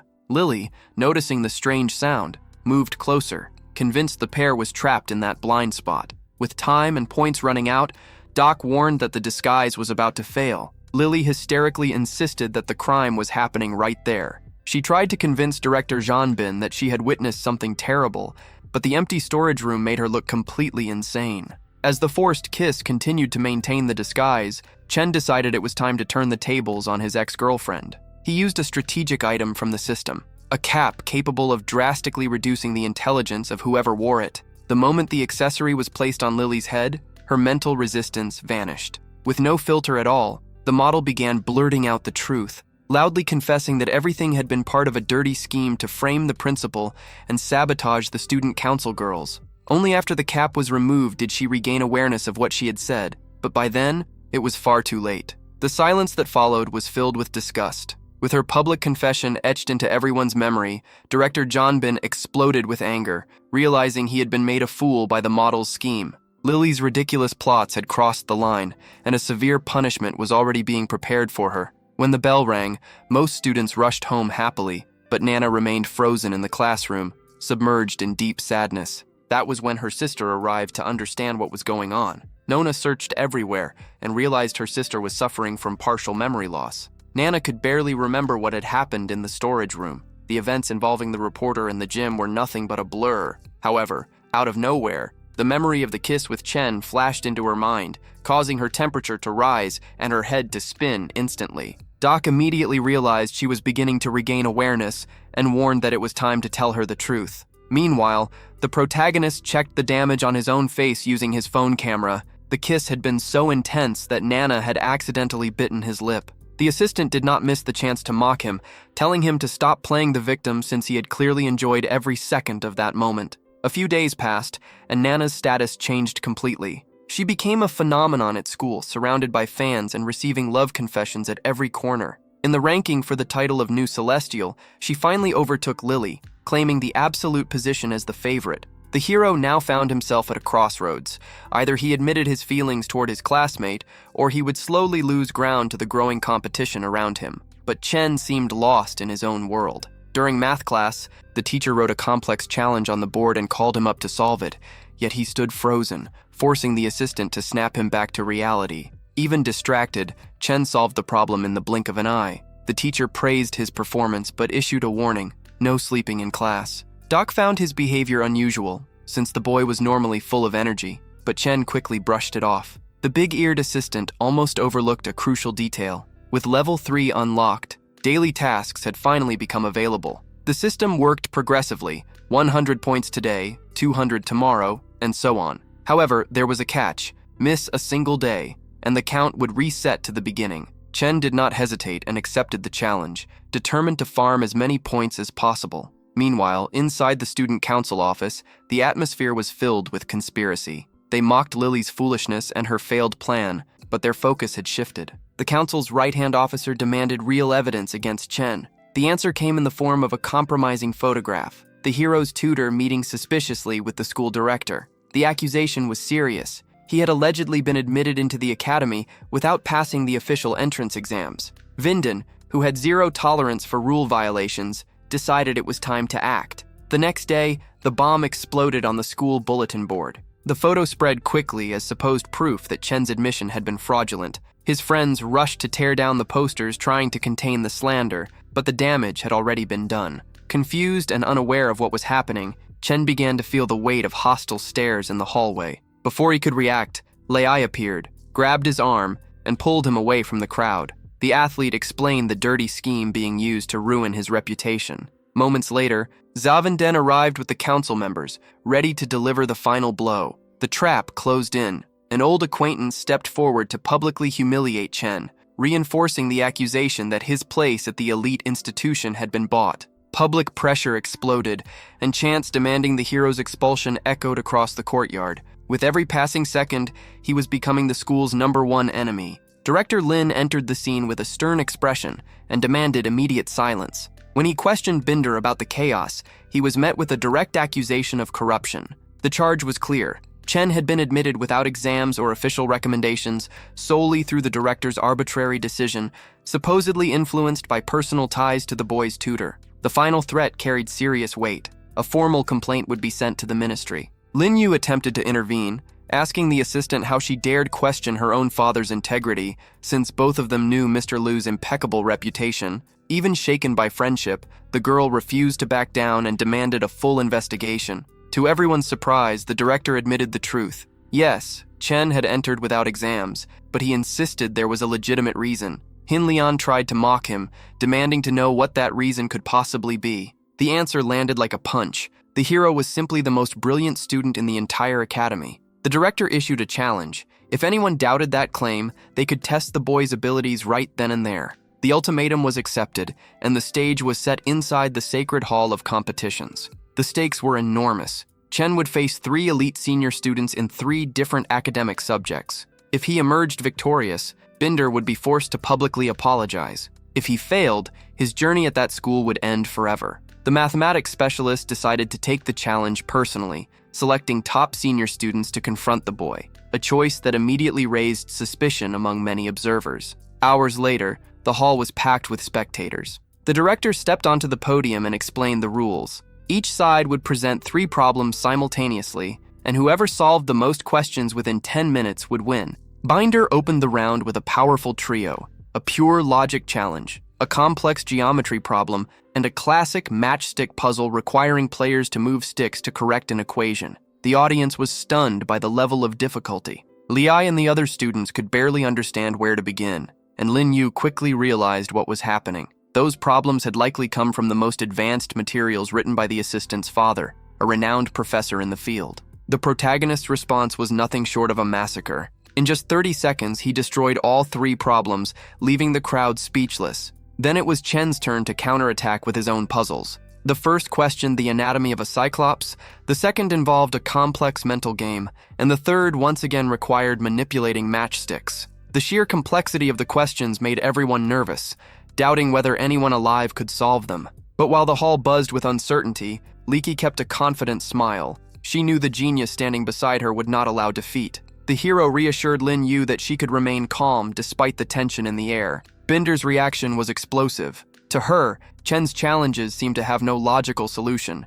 but he responded firmly. If there were no correct answers, he would accept defeat immediately. With no other option, the girl attempted to solve the puzzles to avoid being labeled a cheat. She performed well at first, successfully cracking the first 2 questions, but completely froze on the third as time ran out. Pressed to explain the solution, Chen made no secret of it and revealed the answer drawn on a sheet of paper. The solution relied purely on creativity. Simply move the matchsticks to transform the original diamond shape into a hieroglyph representing the number 1. The logic was so simple and brilliant that Binder felt utterly devastated. No one had ever left her so speechless before. While Chen's allies celebrated the intellectual victory, Lin Yu finally became certain that the boy was operating on an entirely different level. The next battle shifted focus to English. The challenge was a free speech performance evaluated by an artificial intelligence system. The opponent this time was Lusana, the current Celestial, who displayed an unshakable composure as she volunteered to open the round. Doc immediately warned that her confidence was a sign of real danger and that the hero might finally face defeat. Chen grew irritated by the assistant's pessimism, but deep down he knew this clash would be anything but easy. Lusana carried the legacy of a long line of diplomats and had mastered multiple languages since childhood. The moment she began speaking, her delivery flowed with near-perfect precision, as if every word moved effortlessly into place. In that instant, the protagonist realized he had finally found a rival worthy of challenging him in the realm of languages. The tension inside the room became suffocating, like everyone was holding their breath at the same time. Kai stepped in quickly to keep the group focused, urging them to trust the plan and stay calm. When Celeste finished her speech, the artificial intelligence announced the score, a 99, a number so close to perfection it sent shockwaves through the audience. Panic spread among the students who already imagined Chen's journey ending right there. While the athlete tried to keep his composure, Lin Yu shrank back in silence, desperately hoping the hero could somehow pull off a miracle. The stakes were enormous, and the pressure felt overwhelming. The system delivered the harsh truth without hesitation. There was no artificial way to erase an accent. Still, Chen refused to be shaken. He understood that true power didn't lie only in flawless pronunciation, but in the weight of the words and the emotional connection forged with the listener. Determined to turn the tide, the hero gave everything he had. He recited a powerful passage from an ancient work, pouring raw intensity into every syllable. The performance carried a force so strong that Lusana felt chills run from head to toe. Even she, a prodigy in her own right, was left stunned, realizing that not even her father, with all his diplomatic experience, could produce something so profound. Tears welled up in her eyes, moved by verses that seemed to carve themselves directly into the soul. Even Chen's friends, who barely understood English, felt the emotional impact of the performance. They played along with the atmosphere of triumph, pretending to grasp every detail just to stay part of the moment. When the speech ended, a deep, reverent silence filled the room. Judging by the explosive reaction of the crowd, it was clear that in terms of charisma and emotional impact, the boy had completely outclassed the competition. Behind the scenes, chaos erupted. Si Vingyan lost his temper and unleashed his frustration on Jin Lian, watching his plans crumble and his reputation hang by a thread. Yet the young man maintained his arrogant posture. With a dismissive shove, he pushed the so-called celestial woman aside and insisted everything was still under control. In his mind, Chen had no chance of winning that round. Then came the blow that felt like a punch to the gut. The program revealed Chen's final score, a humiliating 65, a number that clashed violently with the performance everyone had just witnessed. Luana was declared the winner of the second round. Doc reacted with outrage, calling the result a complete insult to logic, as if the system's artificial intelligence were even more limited than the humans around it. But the truth was far dirtier than anyone imagined. Hin Lian had prepared everything in advance. She held a hidden ace, a professional hacker stationed outside the school. With a swift intrusion into the competition system and a generous transfer landing in his account, the criminal ensured the data would be manipulated. The client celebrated with satisfaction, while the hacker calmly waited for the next payment. Even Lusana felt uneasy about her victory. From her perspective, Chen's speech had been infinitely superior, and that low score made absolutely no sense. Doc tried to push for an appeal, but no one was willing to listen. In the middle of the confusion, the principal decided to move forward and announce the start of the final test, this time conducted in Chinese. Keeping his composure, Chen reassured his assistant and made it clear he had already identified the flaw in the system and the dirty game being played behind the scenes. Then came the final surprise. The opponent would be Lin Yu. The hero had no desire to face his own friend, but the rules were absolute, and she was widely recognized as the top authority in the language. Realizing the level of difficulty ahead, Doc instantly shifted her attitude and began urging Chen to show no mercy and crush the competition. Fully committed to delivering a spectacular performance, the protagonist ordered the immediate purchase of every poetry book available in the system's store, preparing himself for a full-scale literary massacre. The final challenge raised the stakes even higher. The contestants were required to compose verses with an exact number of characters. Chen delivered a poem containing 20 characters, while Lin Yu responded with a slightly longer piece of 28. At first glance, the greater length seemed to give her the advantage, but the hero quickly revealed his hidden trump card. He demonstrated that while his friend's poem worked only in traditional reading order, his own creation was a masterpiece of linguistic engineering. The text could be read from top to bottom, backward, left to right, and in reverse, maintaining meaning in every possible direction.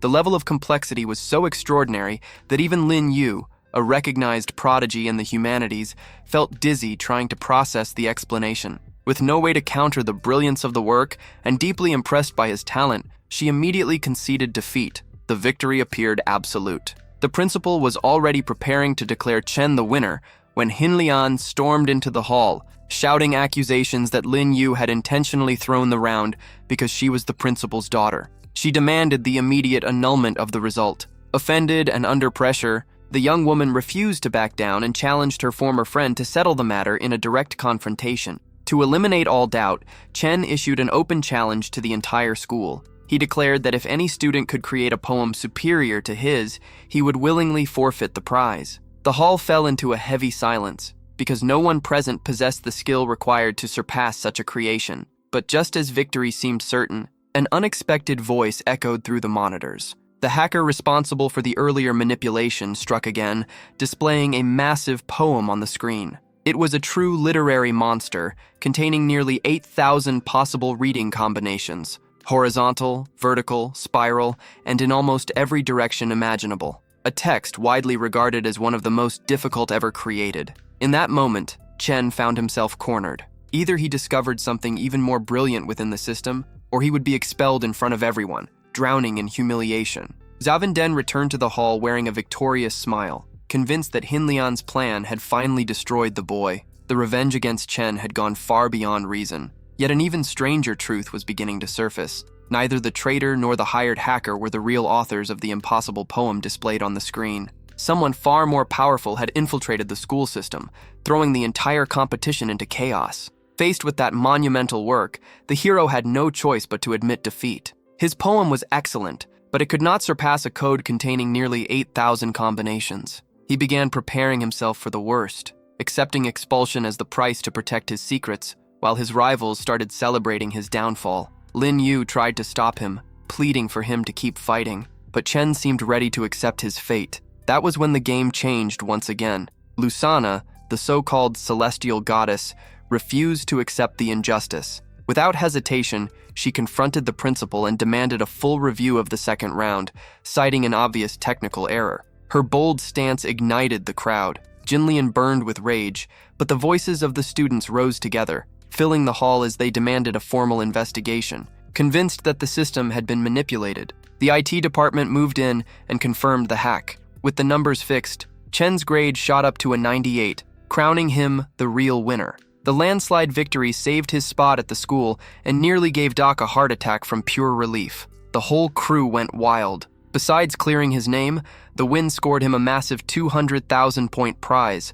cementing Chen's status as an absolute genius. His assistant couldn't hold back the tears. With that kind of bank, she finally pulled off the glow-up she'd been dying for. Upgraded to version 2.0, she looked a lot more intimidating, but her attitude was still as sharp as ever. Chen, totally out of it, barely noticed the change. The only thing he caught was her new haircut, which earned him a solid ear flicking. Along with her new look, the rank up unlocked a heavy hitter, permanent telepathy. Best of all, It was a permanent inventory item, meaning 0 extra points to keep it running. There was a catch, though. To open a mental link, the two people had to have kissed before. Since the hero was dodging romance like the plague, the assistant roasted him, suggesting that if he didn't want to kiss the girls, he could always try one of his bros, since the system didn't care about gender. Back at school, Chen tracked down Lusana to thank her for the help with the grade review. Things got friendly, and they planned to study English together, which clearly set off Lin Yu's jealousy. Meanwhile, the two traitors tried to sneak away down the hall. Chen was faster,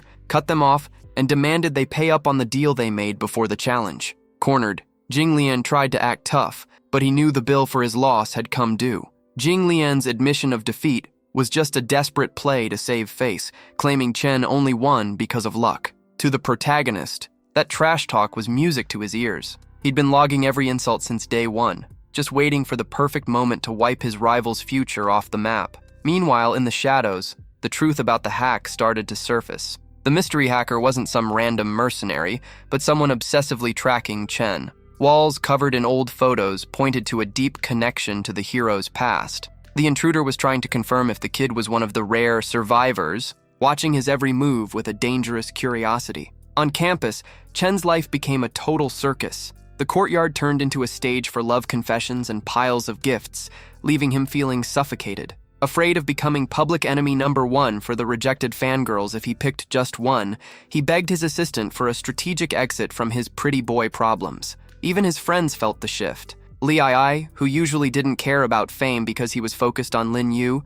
felt the sting when he realized even his crush seemed shaken by Chen's new aura. The athlete's confidence crumbled, and he ended up bonding with the hero over the dilemma. With no time for feelings, the system owner dove into the virtual shop, lost among hundreds of new items, hunting for the perfect tool to dodge the social trap. He finally found it, the luck item. The second he popped it, the intercom summoned him to the student council room. There, he got the official good job for his massive win and a golden ticket, a chance to move up to the elite class. He turned it down instantly. Chen preferred the chill vibes of his current group, where he could play the average student while helping out his friends. Lin Yu was floored by the move. The elite class was everyone's dream, but the hero's vibe of wanting to help others totally charmed her. Since no one could force a genius to move, she went to Plan B. She invited the whole group to a study marathon at her place on Saturday. It was a meeting of all the Celestials. Even though the assistant was suspicious, Chen agreed to keep the peace. The next day,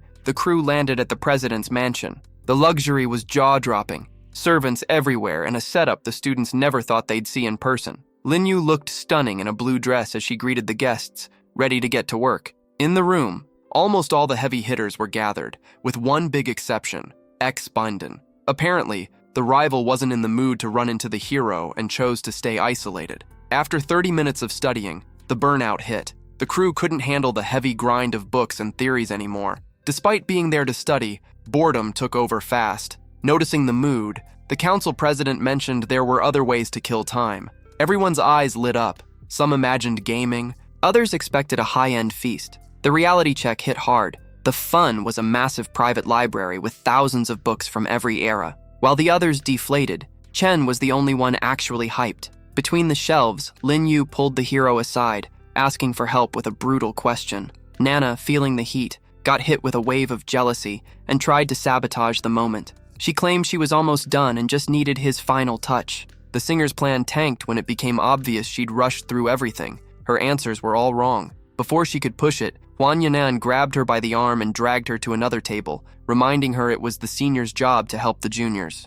Trapped, Nana ended up under her own sister's supervision. Nona, for her part, was supposed to keep Lin Yu away from Chen, but the artist's shyness backfired. Trying to approach him, she froze up, not knowing how to start a conversation in front of his new army of fans. In the end, Lana had to step in with the technical support, since the current challenge involved mastering other languages. As an ambassador's daughter, the English specialist was the right person to break the deadlock. Meanwhile, the guy with the headphones joked that pretty soon, the girls would be throwing hands over the hero. To him, the best seat was the sidelines, watching the chaos from a distance. Liai totally agreed. The challenge keeping the president up at night was a weird hybrid of literature and math sent by an acquaintance. For Chen, though, it was just a warm-up. He cracked the code in seconds, letting her just snap a photo of the answer and hit send. The hero realized that with that library and her natural talent, Lin Yu was an intellectual goldmine. If he locked in her loyalty, he'd have a massive powerhouse on his team.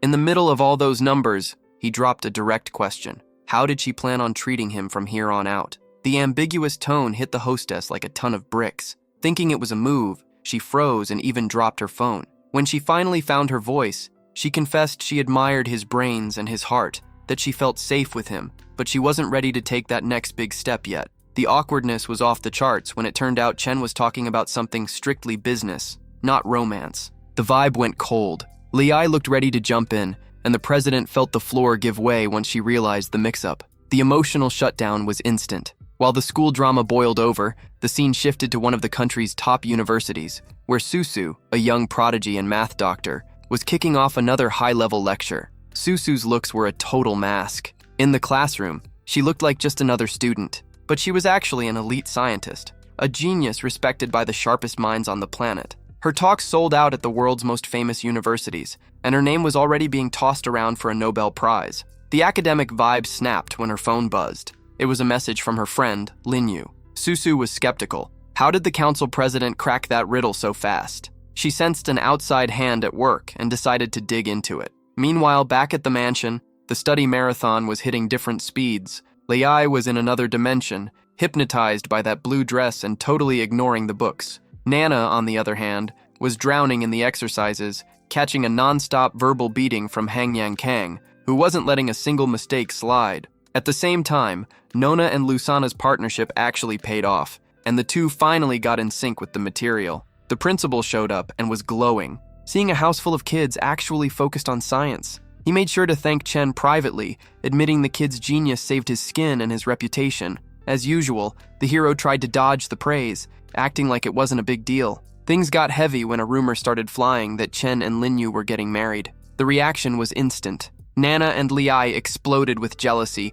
telling whoever started that nonsense to shut their mouths. In the middle of the chaos, the principal pulled Chen into his office for a private talk. Inside, the hero cut to the chase and asked about other survivors. He had a strong gut feeling. The person behind that massive poem on the screen was someone on his level. The reveal hit like a punch to the gut. Principal Lee himself was the one behind the tech play, a move that left Chen and his assistant completely floored. The reason for all the smoke and mirrors was simple: protection. In a world where ancient knowledge is a holy relic and lost verses are worth a fortune, Chen's genius made him a target. Mr. Lee revealed the hack wasn't a glitch, but a move by a gang of survivor hunters who were already sniffing around the school for the kid's talent. To throw the villains off the scent, the principal used that monumental poem as a distraction, leaving the criminals guessing about who the real genius actually was. The principal promised to do whatever it took to shield the hero and his sister, but he dropped a strategic invite, a scientist meetup in a nearby city in a few days.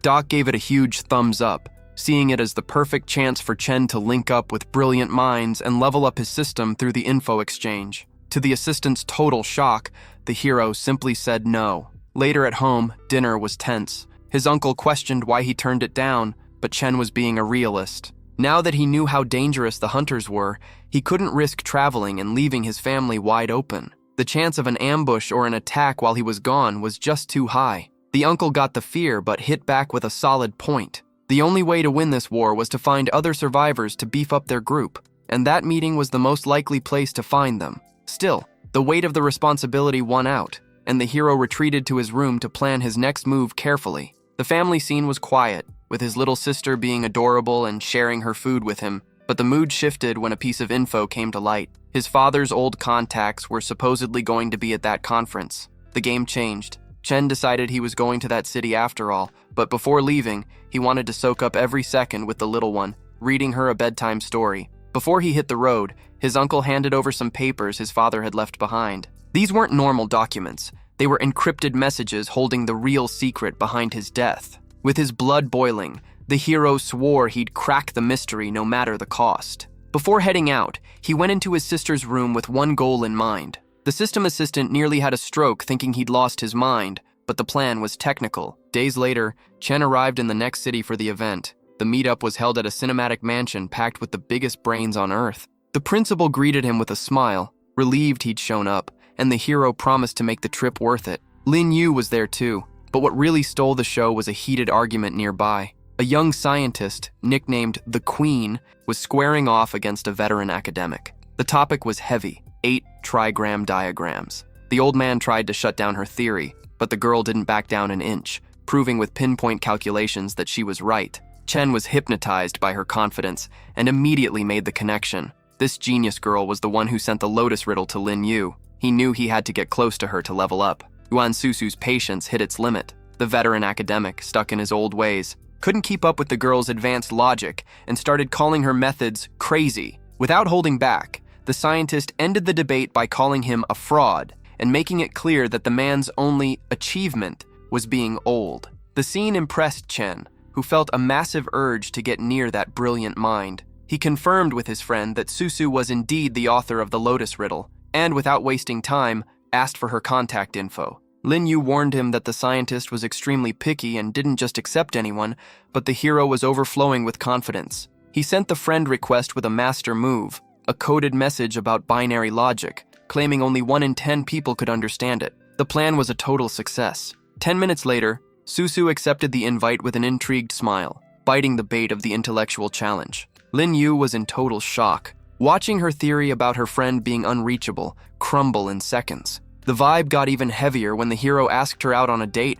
and she said yes immediately, leaving the council president completely stunned. To the system assistant, the two geniuses were clearly speaking a language nobody else understood. Principal Li, noticing the spark, questioned the kid's intentions. Chen was blunt. He needed to find out if Susu was a survivor, since the ability to mentally process complex code was practically extinct in the modern world. In the middle of his play, a rude academic shoved the boy aside to get to the principal, cutting off the hero's train of thought. Lin Yu's father was a massive celebrity in that world, making a quiet conversation nearly impossible. While Chen planned his move to outshine Yanzu, he got shoved again. The reason? His friend's popularity was just as overwhelming as her father's, attracting a literal army of admirers and gifts. Among the suitors, one stood out, the young vice president of the Scholars' Union.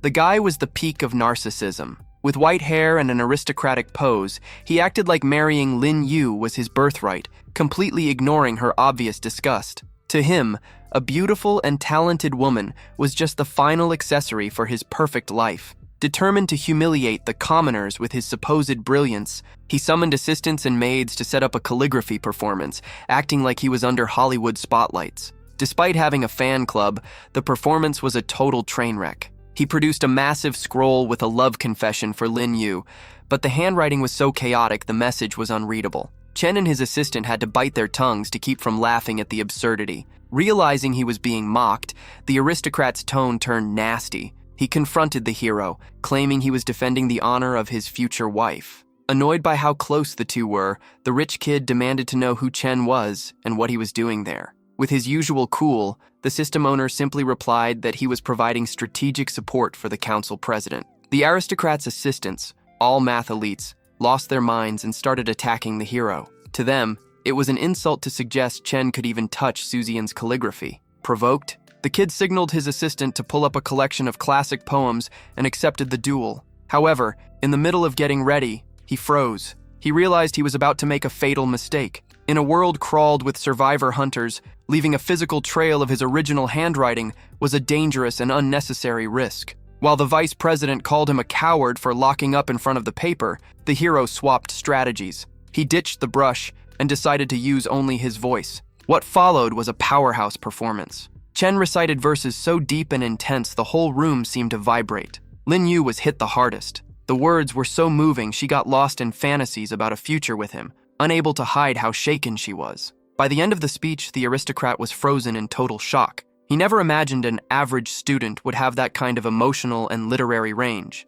He tried to keep his too cool for school act up, pretending it was no big deal, but the damage was done. Even his own assistants flipped sides instantly. The girls swarmed Chen, begging for forgiveness and asking to be his students. The hero won the fight without touching a single drop of ink. The aristocrat lost it. Rage took over, and he took his anger out on his own crew, promising to fire everyone while practically foaming at the mouth.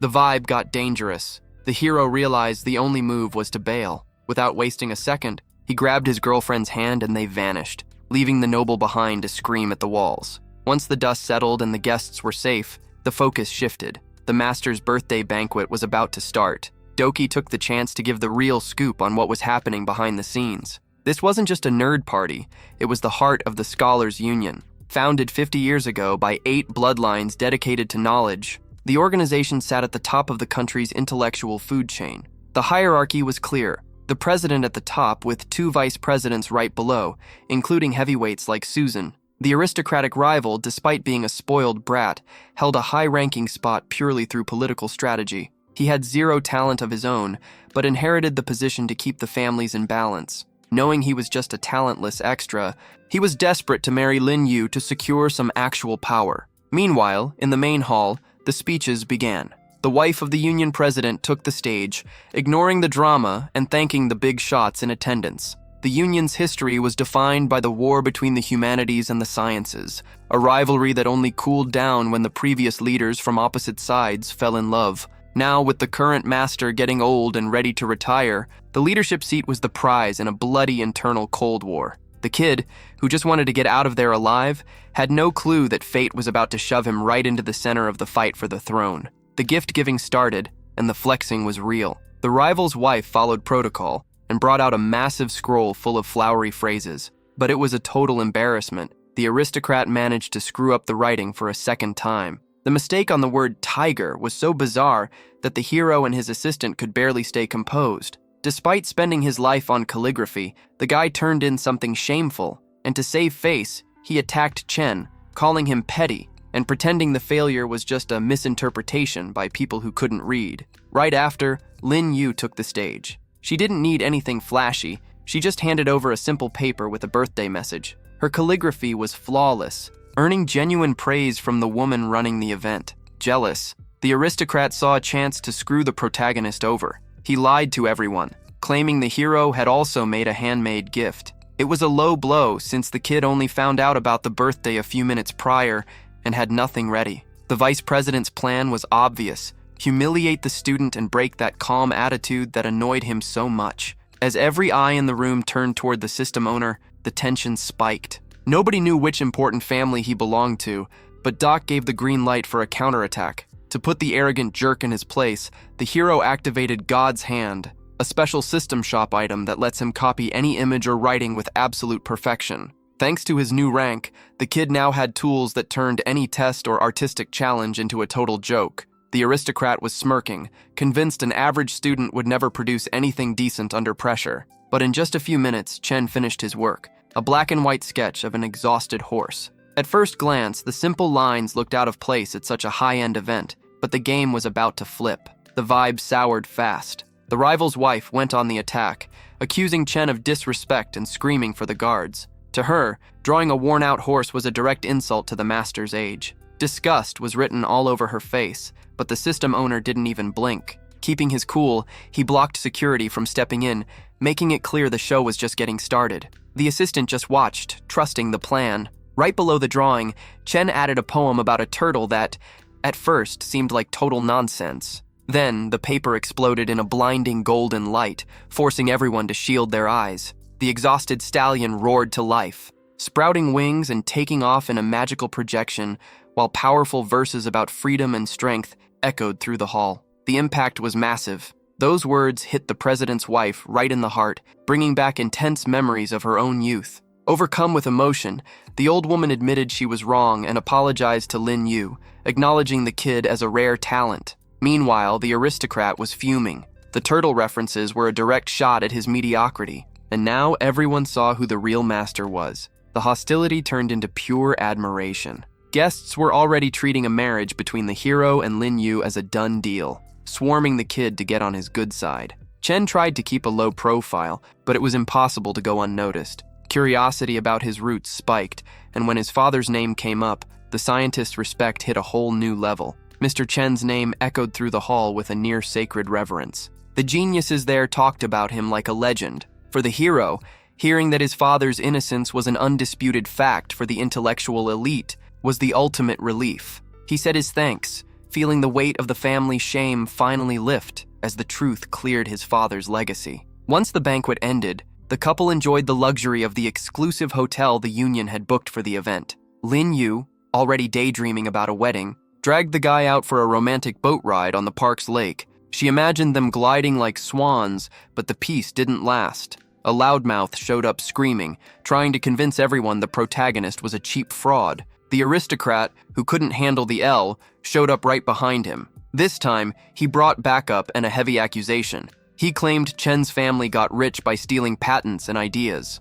Insulting the kid's late father was the final straw. Chen felt his blood boil, but his assistant moved fast, setting a trap for the villain and telling Chen not to bite on cheap bait. That's when Hansu stepped in. The white-haired heir was so caught up in his own ego he didn't see the young scientist coming. The silence broke with a sharp crack. She landed a brutal slap right across his face. Enraged, he demanded an apology, but the girl, with a sharp smirk, pretended it was just an uncontrollable impulse. When he tried to hit back and move to touch her, she instantly flipped her posture, acting fragile to make the aristocrat look like the aggressor in front of everyone. The master move worked. The white-haired heir, frozen by the act, hesitated, but the scientist didn't let up. She pressed her own cheek and started loudly accusing the rival of assault, questioning how he could dare hit a woman. While the chaos unfolded, Lin Yu moved fast, snapping photos to make sure the victim narrative was fully documented. The aristocrat tried to appeal to his assistants, hoping they'd testify for him.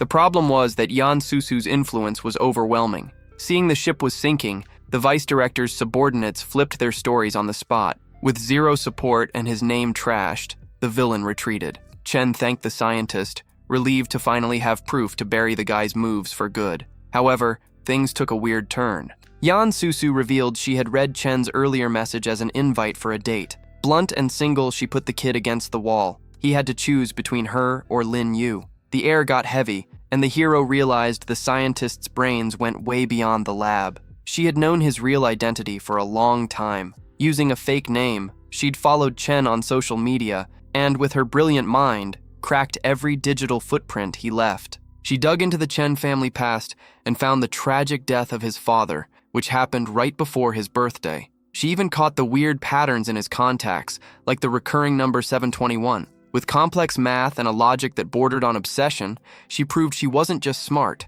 she was dangerously eccentric. The coincidence was simple. The hero was just born on the 7th. To the scientist, though, numbers weren't just data. She believed every digit had a soul and a personality. They were her only real friends. Realizing nobody could follow her abstract thoughts, she felt a flash of shame. To the world, she was an ice queen, but Chen saw the cracks behind the genius. The kid surprised her by getting philosophical about indivisible units, proving he was just as quirky as she was. In that moment, it clicked for Yan Susu. She'd finally found her soulmate. Without wasting a second, she wanted to pick the spot for their first date, ignoring Chen's confusion. To her, his message was an obvious invite. Since he checked every one of her strict boxes, she was determined to give romance a shot. Chen tried to clear up the mix-up, but realized arguing with a mind like hers was useless. He swapped tactics and showed her an image on his phone with a numerical code. Her reaction was instant.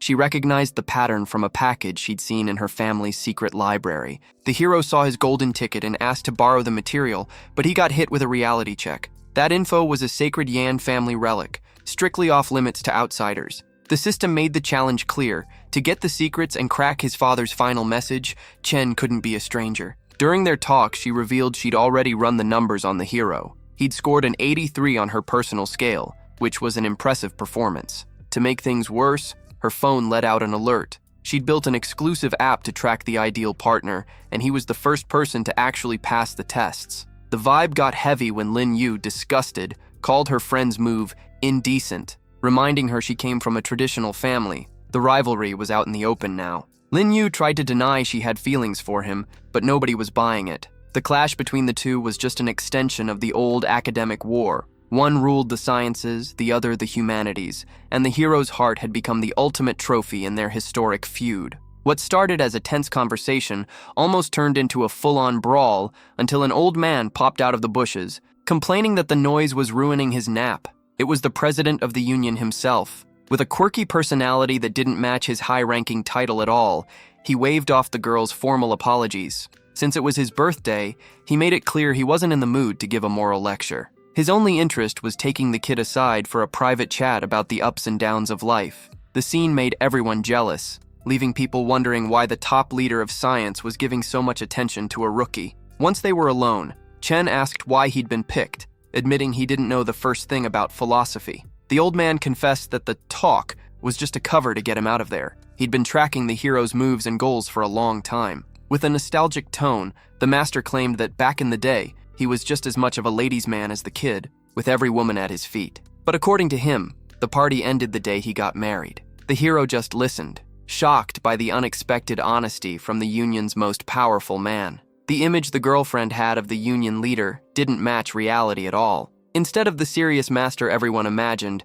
the old man turned out to be a world-class gossip, immediately wanting to know who the hero planned on dating, Yuan Susu or Lin Yu. With zero filter, the president gave some bizarre advice, insisting the kid should just pick the girl with the best body and ignore who would make the ideal wife. For the master, the only thing that mattered was enjoying the now, since in his eyes, marriage was a trap. Realizing the old man was just lonely and bored, the hero had a genius idea to win his trust. He promised to fix the master's frustration by introducing him to beauties of all kinds. The president's eyes lit up with excitement, and he promised to grant any of the kid's wishes as long as his wife never suspected a thing. Late that night, the two locked themselves in a hotel room. The old man was skeptical, not seeing where these promised women were, until Chen revealed the trick. Using the system shop, the impact was instant. The old man was hypnotized by the fresh, fascinating content. While Doc tried to apologize, swearing it wasn't his fault those magazines were in the catalog, the hero left the master in his assistant's care and headed out. He needed to check on his little sister. Through a telepathic link, Chen managed to see Jin, who was already getting ready for bed. However, the peace vanished when he caught strange noises and saw shadows watching the girl. At first, he and Doc thought the interference was just a side effect of the forehead kiss, the ritual needed to keep the mental bond, but the truth was way more dangerous. Villains were lurking in the shadows, ready to strike. Believing Jin was safe, Chen decided not to force the connection so he wouldn't scare her. He had no clue that security was an illusion. The girl had already fallen into the hands of a group of hunters. The hero spent the night wide awake watching the door, but the morning came in total silence. At dawn, he left his post and went to check on the president. The scene in the old man's room was alarming. The master was frozen, showing zero reaction, which made Chen and Doc fear the worst. For a second, they thought the old man's heart couldn't handle the excitement of the magazines, and that they'd be blamed for the death of the country's top authority. But the scare passed quickly. The old man jumped up, overflowing with energy, and started dancing out of pure joy. He hadn't felt that refreshed in years. Grateful for the unique consulting, the president guaranteed that Chen now had a powerful ally for whatever he needed. The kid explained that those system items couldn't stay in the real world forever, which worked as the perfect excuse. If the master wanted to see more, he'd have to stay in close contact with the boy. Plus, taking that material home would be a one-way ticket to a divorce if his wife found out. Cashing in on the debt of gratitude, Chen played his trump card. He promised access to even more exclusive content if the master helped him crack the code his father left behind. The second the president saw the sequence on the hero's phone, his look changed instantly. He cut to the chase and asked if the kid was a survivor, spotting something in the message only someone with deep knowledge would notice. Sensing dangerous ground, Chen tried to play it off and keep his secrets safe, pretending he knew absolutely nothing about it. Lying to the president was a waste of time, since the old man was already caught up on the situation through the principle. With the collapse of ancient civilization, human knowledge turned to dust, and what's left is fragmented into rare scrolls. Each of the 8 founding families of the Scholars Union guards one of these relics with their lives, and the truth Chen's father hid will only come out once the 8 data packets are brought back together. The hero realized the scale of the challenge. Without those documents, he'd never clear his family's name. The problem is that these clans are possessive and paranoid. Not even the Supreme President was allowed to read the whole collection. After the talk, Chen said his goodbyes, promising to bring more new arrivals from the shop soon. He had no idea the master already saw him as the perfect successor to lead the Union. While the kid and his assistant calculated that the shortest path to the relics would be a strategic marriage to Yuan Susu, reality punched the protagonist in the gut. His guardian called in a panic. Jin was gone. The house was empty, except for one disturbing detail. The teddy bear the girl never went anywhere without was lying on the bedroom floor. Total desperation hit. Chen remembered the weird connection from the night before. Jin would never leave on her own. The conclusion was obvious and dark. She'd been taken by a gang of hunters. The system owner now had a personal war on his hands, and the clock was ticking. Chen dropped everything and raced to the rescue. Through the telepathic bond, he saw the disturbing scene. Jin was unconscious in a strange place, her hands tied. The assistant tried to dial down the panic, guaranteeing she was alive and just drugged with sedatives by the kidnappers. The problem was geography. He was in an isolated area where finding a ride was nearly impossible. His luck changed when Lin Yu showed up with a rental car. She'd seen the hero rush out of the hotel and decided to follow him to help. Chen took the ride instantly, begging her to floor it toward his house. Yan Susu watched them leave from a distance, probably drawing all the wrong conclusions about their sudden getaway. On the way, when she found out the panic was because Jin had been kidnapped, Lin Yu was so shaken she almost lost control of the wheel, insisting they had to call the police immediately.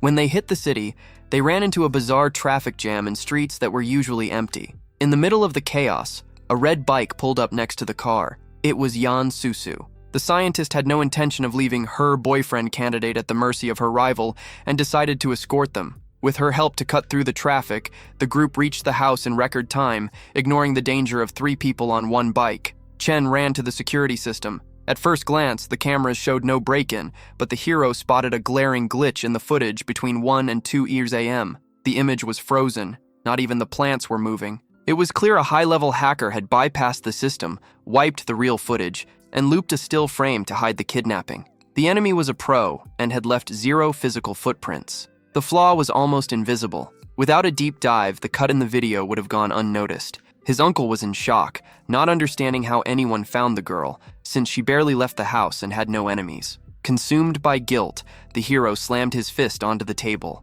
He blamed himself for being careless and letting the system fail the person he loved most. Suddenly, a scream cut through the sense of defeat. Jin had established a mental link. She was terrified, unable to move or speak physically, begging to come home. The scene left Lin Yu confused, as the kid seemed to be talking to himself. He hadn't revealed the secret of telepathy to his friends yet. While Yan Susu watched the intriguing ability, Chen focused on keeping the shaky connection alive. He needed a visual clue. The only light in the hideout came from a tiny high window. With a massive effort, Jin described what she saw outside: buildings and a panda playing with a giant ball. The description sounded like a kid's daydream or total nonsense, and the connection dropped right after, leaving the group in the dark again. At first, they thought of zoos or billboards, but nothing fit. It was Yan Susu who cracked the code. Asking for a city map, the scientist connected the dots. The ball was actually the observation dome of the TV tower, and the panda was the famous statue on top of the World Center building.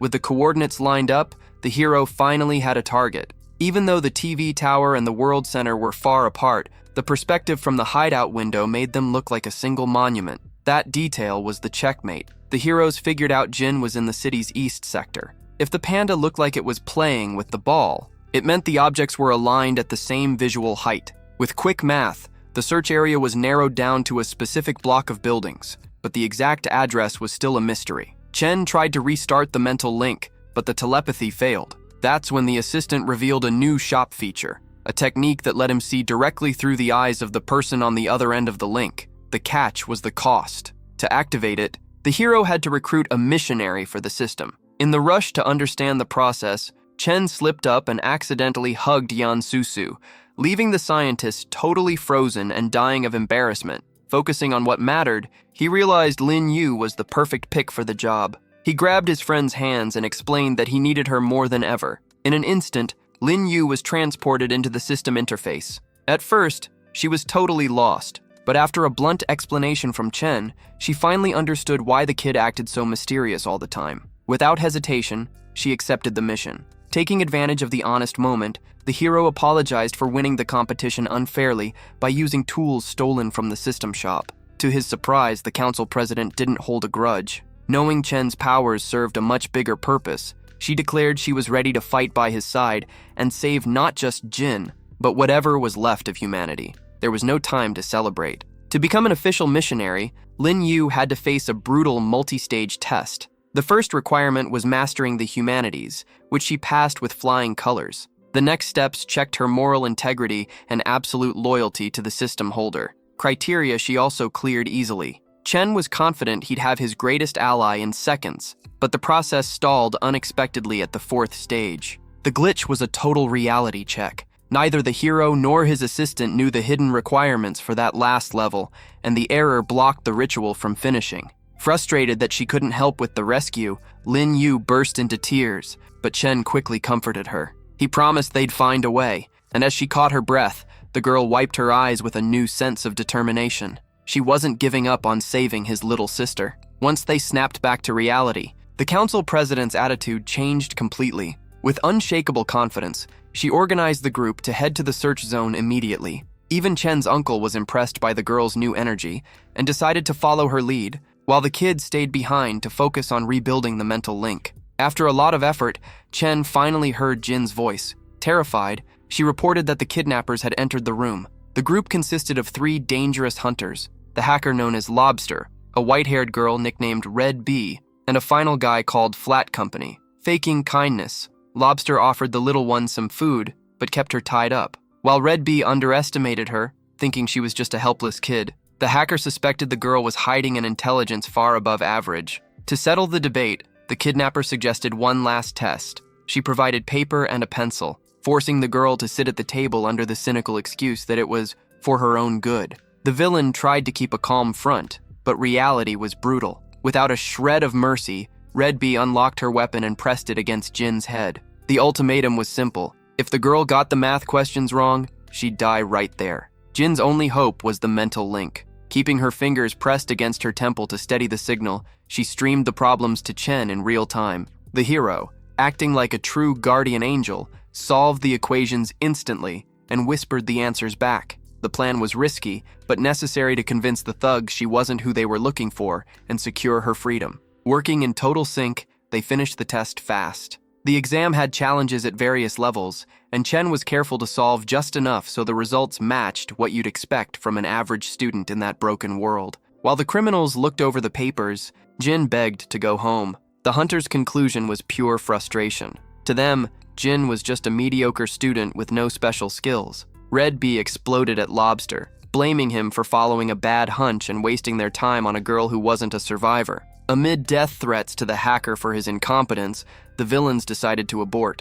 Lobster, trying to keep some dignity, untied the girl and pulled the tape off her mouth. On the other end, Chen felt the relief wash over him as he realized through telepathy that the immediate danger was over. The reunion was close. What he didn't expect was that Yan Susu had been by his side the whole time, in silence, using an advanced device to record every single detail of the rescue operation.